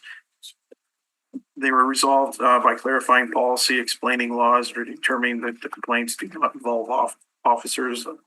39 formal investigations were conducted, and this is on par with the 5-year average. So with regards to bias, there were 4 complaints related to allegations of improper bias. 2 investigations concluded members acted appropriately, and 2 were closed after the complaints chose not to proceed. 2 of the complainants were Caucasian, 1 was African Moroccan descent, and 1 was Métis descent of the complainants that were related to the bias complaints. Okay. On to the criminal flight pursuits and armored vehicle operations. So criminal flight pursuits occur when officers attempt to stop a vehicle and a driver refuses. Due to safety risks, oversight is essentially to ensure policy and procedure adherence. Policy dictates that members will not initiate a pursuit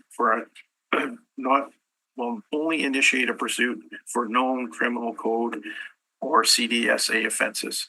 After each CDS, that's drug enforcement. Yeah. After each criminal pursuit, reports must be submitted to our PVO program manager for review. Incidents are referred to the pursuit review board for review if there was non-compliance. In 2024, 64 pursuits were reported. So this is down slightly 3% from 2022. 48 pursuits were aborted, a 5% increase compared to last year. Forcible Stopping techniques were attempted in 47%, 30 out of 64. 25% resulted in an arrest and 17 pursuits involved in collision. 3% of all pursuits involved in injury, so that's 2 out of the 64. 2 suspects were injured, and as well as 1 member. So the 7 pursuits that were referred to the pursuit review board for review. Again, those were reviewed by the pursuit board, and I believe in each case the members were spoke to by the supervisors for to advise them of a relearning situation where for instance these would be cases where an officer pursued or started a pursuit and there wasn't a criminal element, and those are like stock. So our policies are solid. We are seeing a reduction in those, and I think that's good. That's keeping community safe.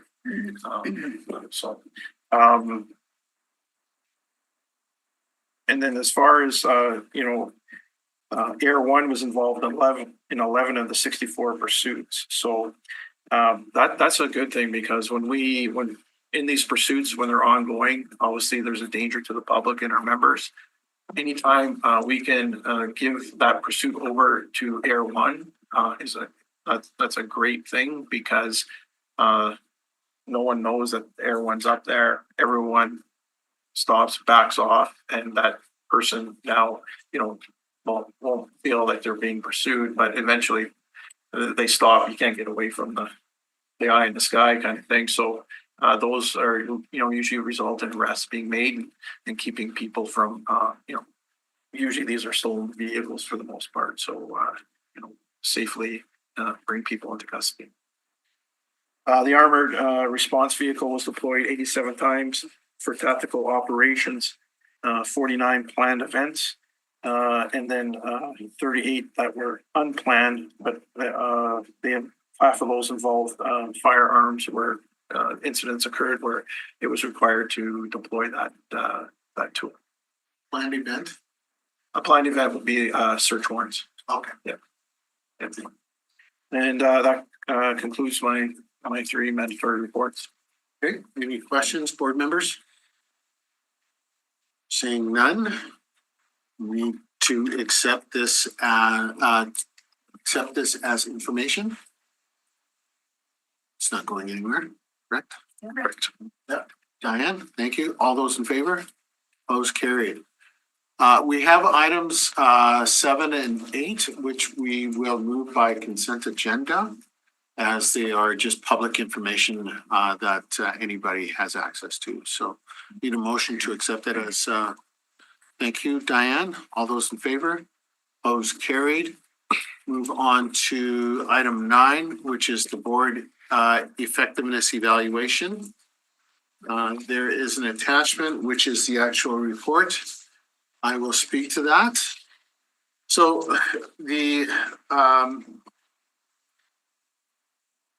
well, actually, I will have Jeffrey introduce the evaluation report.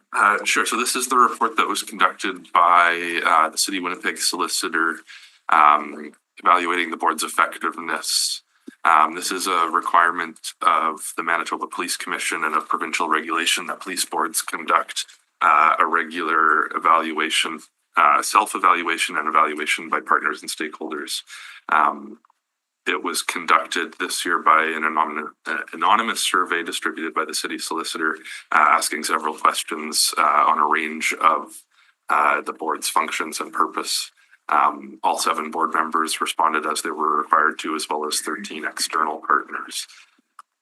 Yeah, so while it's acknowledged that during this process, it has been determined that overall the board is meeting their legislative requirements, it's also clear that there are areas where improvement is required.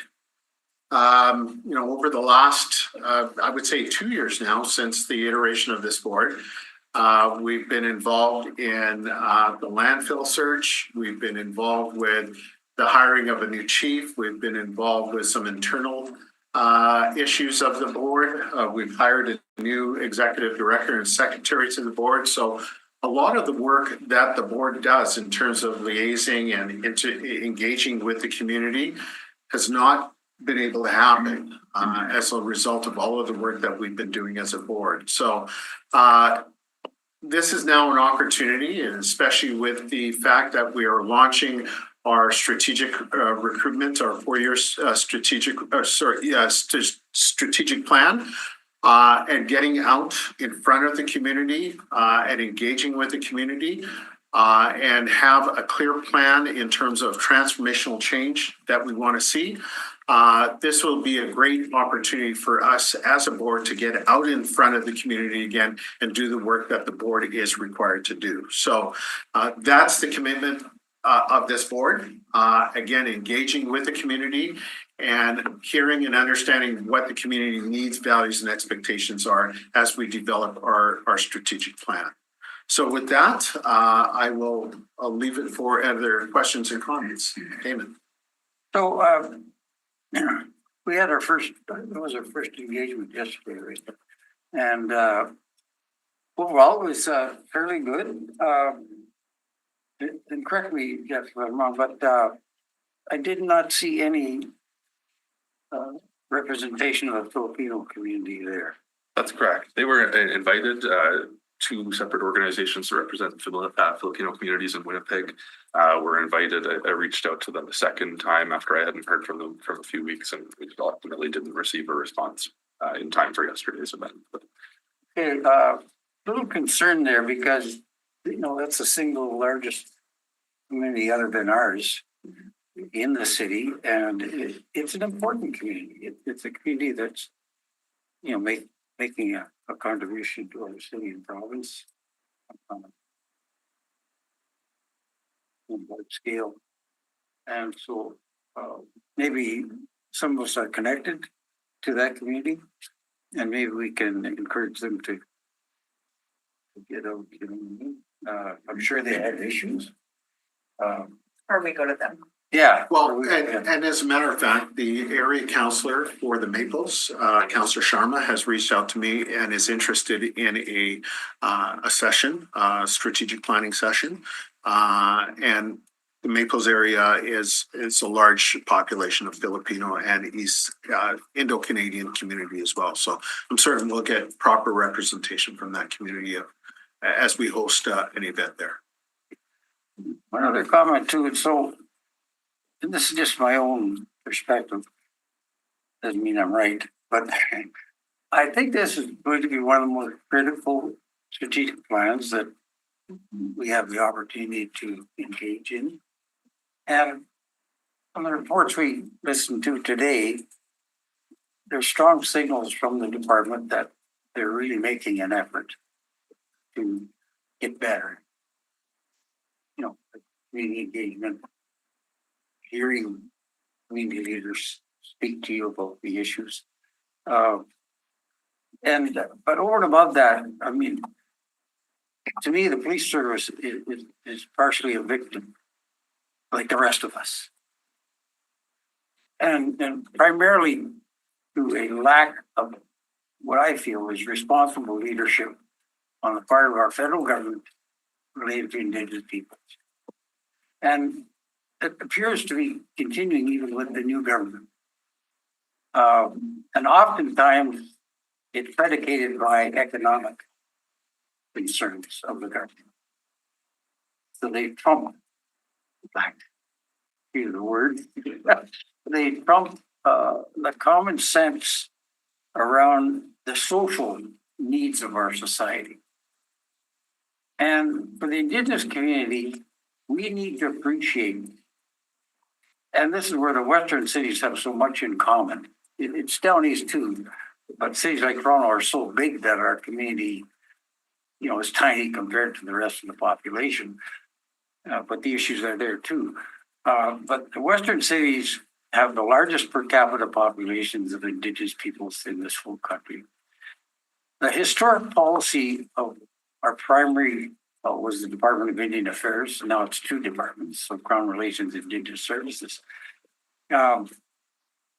And I'm trying to get this information now, and that's the other part of it, is getting information sometimes out of the federal government is really difficult. It's not on their websites. Sometimes they refuse to, when you ask questions, they don't answer them. Or they sort of obstruct it. But so for example, First Nations persons leaving reserves. Okay, and moving to the city, either temporarily or permanently. The data is non-existent. The historic policy has been that when we leave our reserves, we are dumped on the province and the city.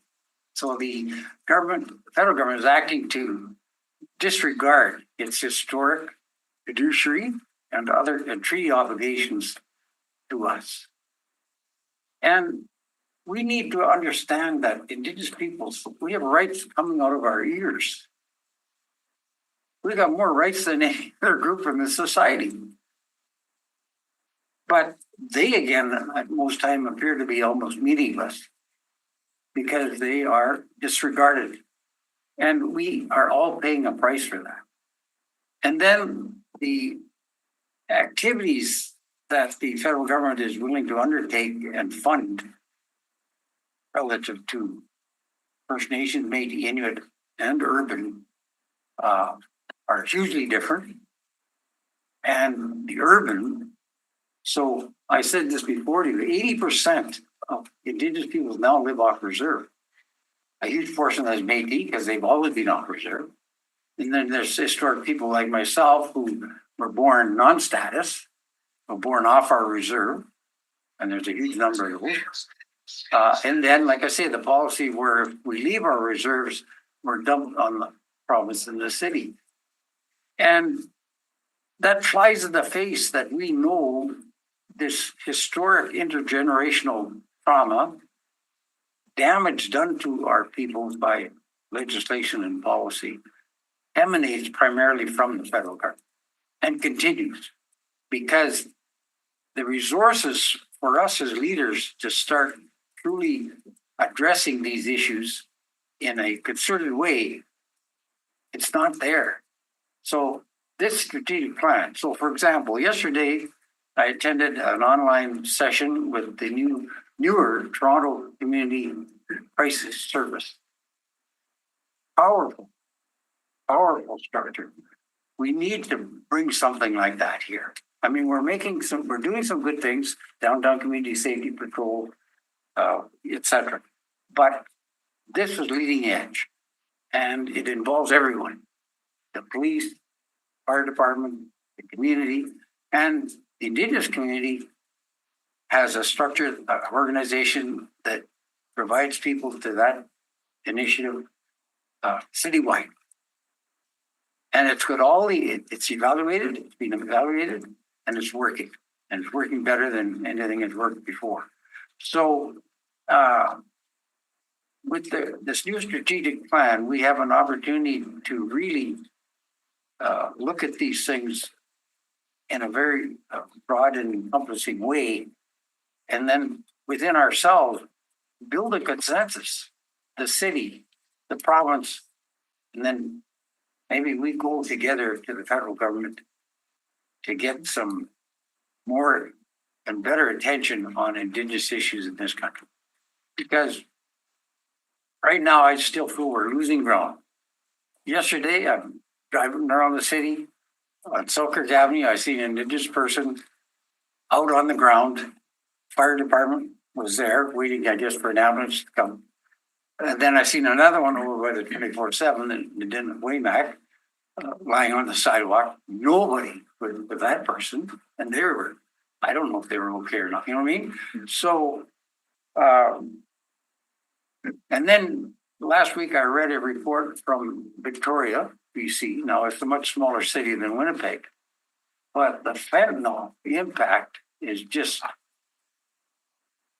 I was just there last year, and the impact of that fentanyl on the homeless and addicted population, mental health, is just incredible. It's destroying the downtown, literally, and it's become incredibly dangerous people being murdered, et cetera, et cetera.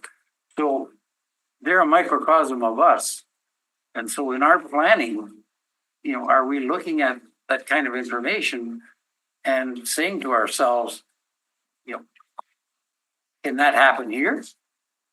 Or can we undertake now some more activity to try and prevent that? Because just from what I seen yesterday, the drug use is growing. And we know the drugs that are put on the streets change every year, right?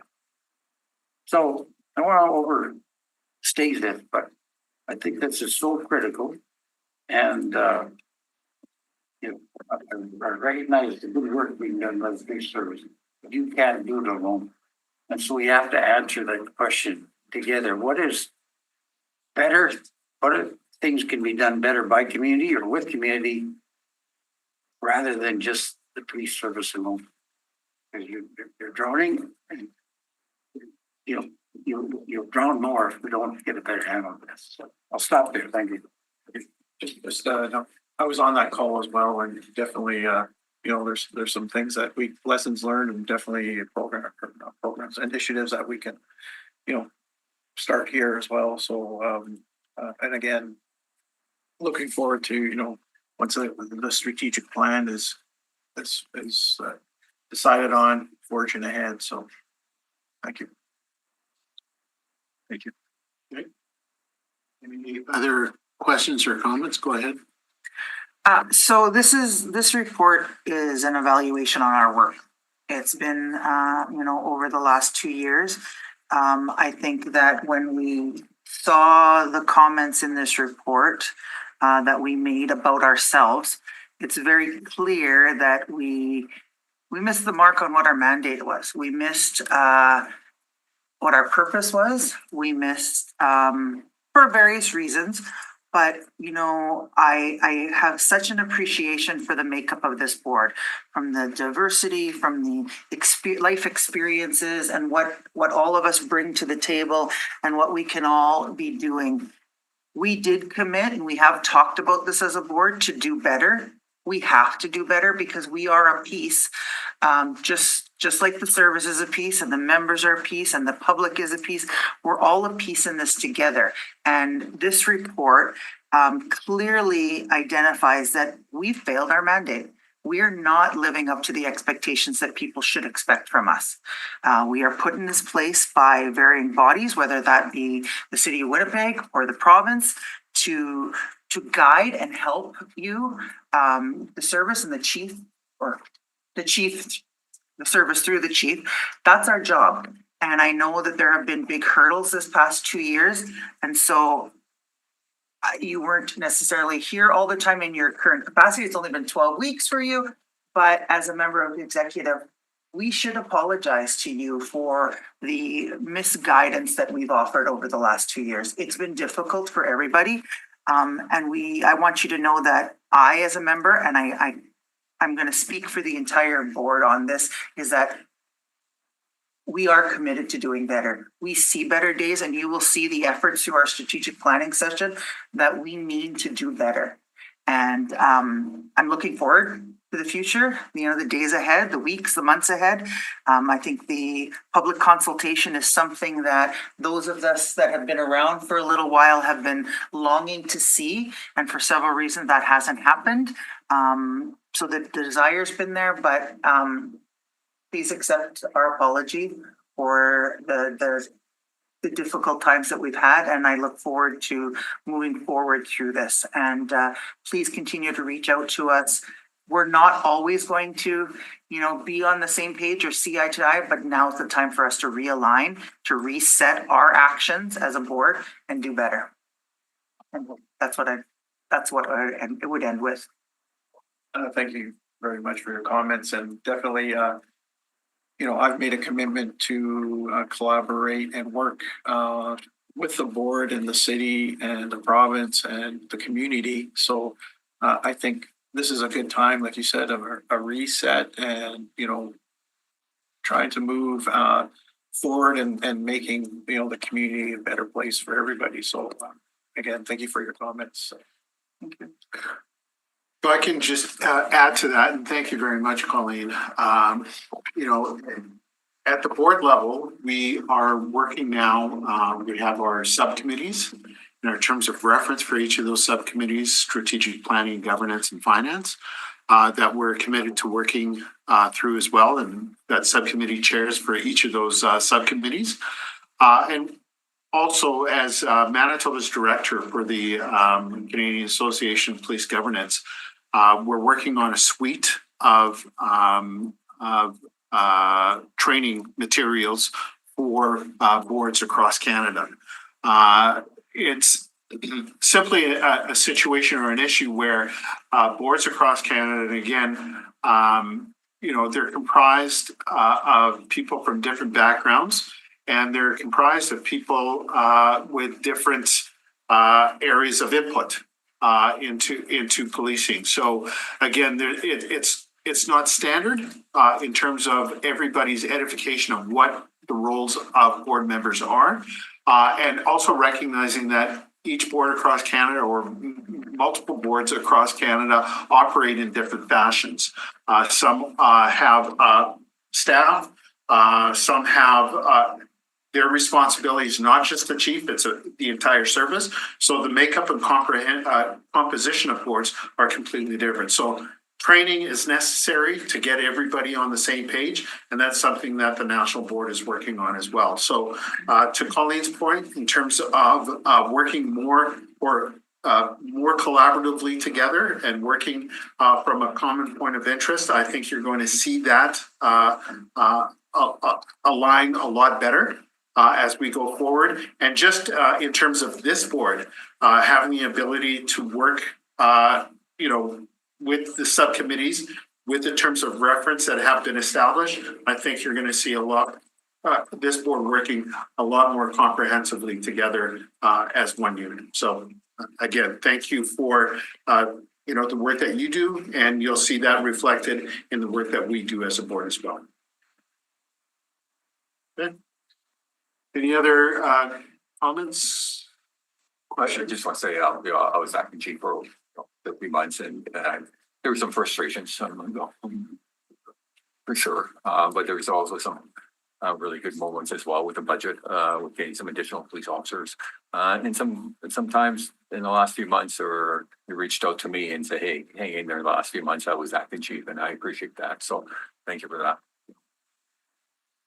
Well, I mean, we've already seen the potential of what Chief Bowers has dedicated himself towards. And again, we're very optimistic in terms of the transformational change that will be led by this chief and this executive. Anecdotally, I'm hearing from officers just how much support they're willing to provide in terms of changing the fortunes of the city of Winnipeg, driving down our crime severity, and making our city safe the way that it can be, making sure that every citizen feels valued in terms of their experience here in the city of Winnipeg from a policing perspective as well. So again, a lot of work to do, but we are committed to doing that work. Okay. Any other questions or comments? We need a motion to accept this as information. Colleen, thank you. All those in favor? Opposed, carried. And then we'll move on to the next agenda item. Item Number 10. 10.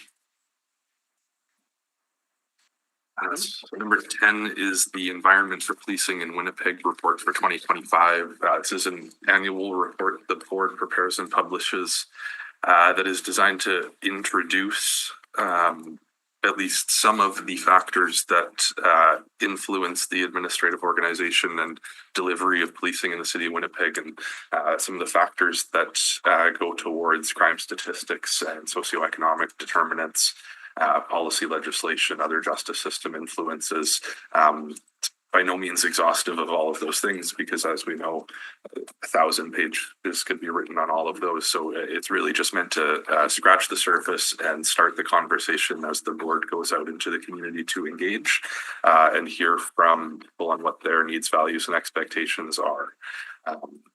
for this year, in addition to this more fulsome report, we've made a little bit of a sort of shorter, accessible version that's just a couple of pages with a really high-level summary of some of the factors that are identified here.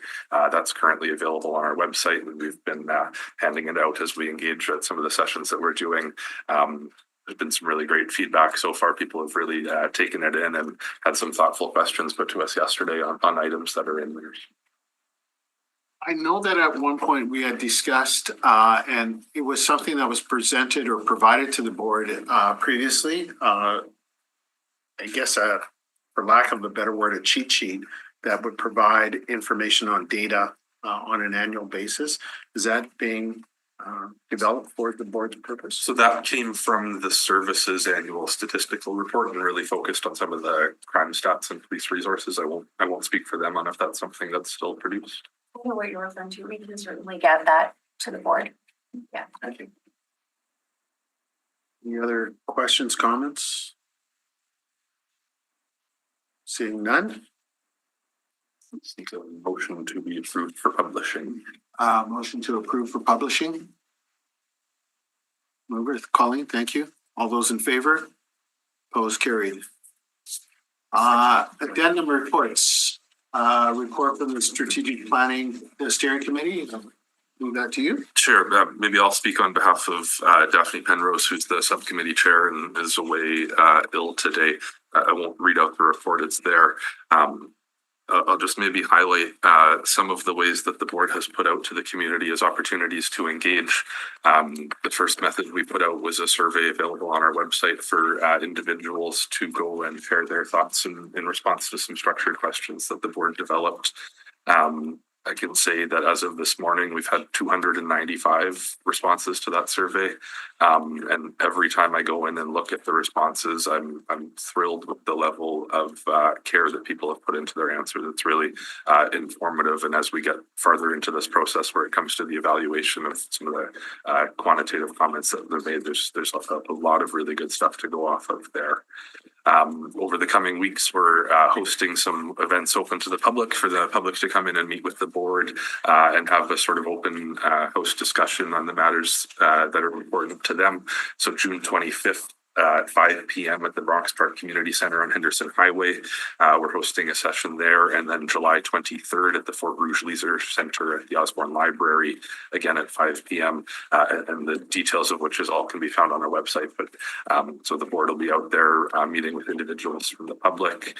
On top of that, we have reached out directly so far to 134 organizations, community leaders, rights holders, stakeholders, partners, basically anybody and everybody that the board could think of that might be interested. We've had a tremendous response rate so far, and they keep coming in. When I left the office this morning, we had 52 responses. I've gotten 3 or 4 since I've been sitting here. They keep coming in every day. And the eagerness that is universal and people wanting to be part of the process. So it's been really great to see. On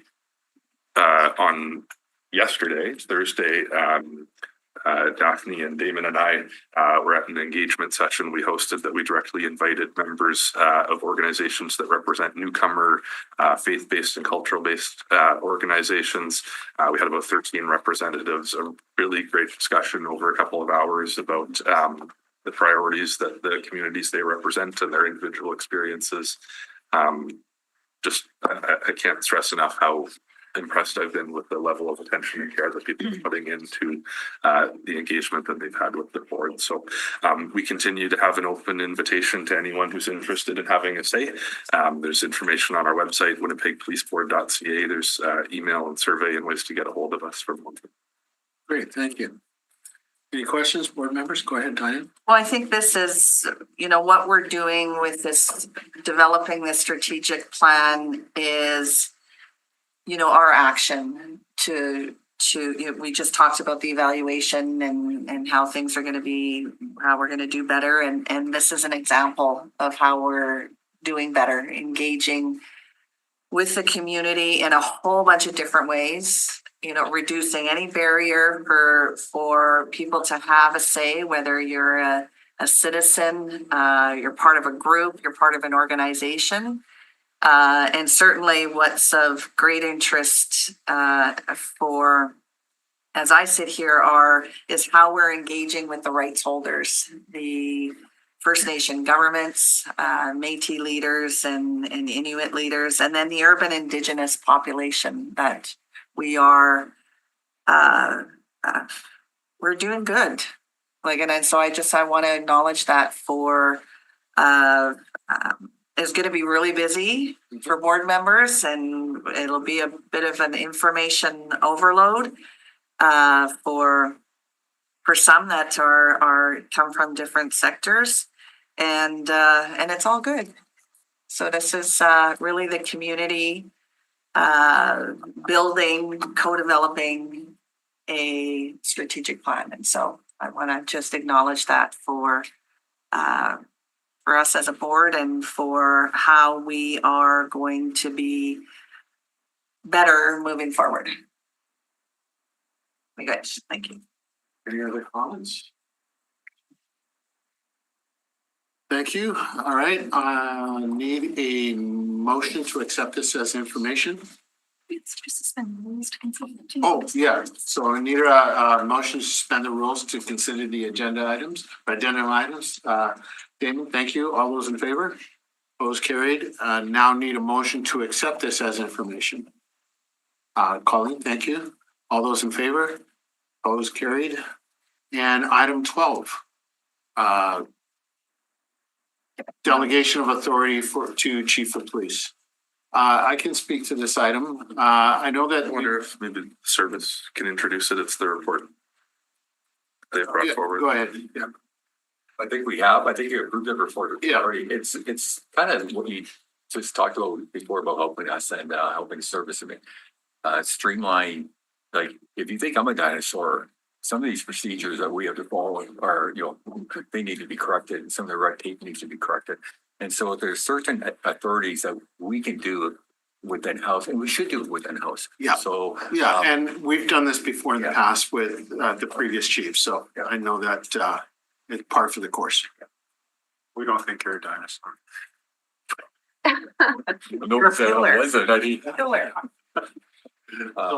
But they're mostly like, we also know, I think there's a perception maybe we're trying to take all authorities, and we're not. They're mostly funding letters, agreements, information agreements, training agreements,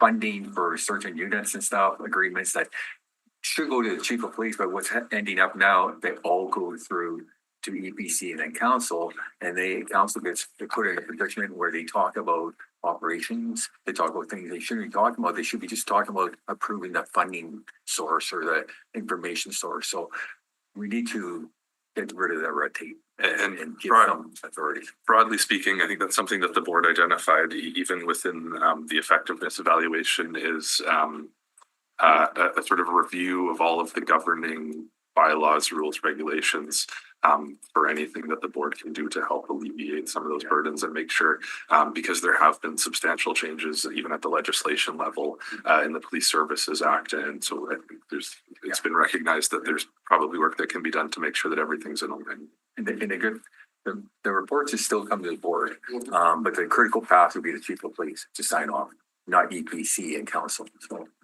So you still, have all the reports. Okay. Any other questions or comments?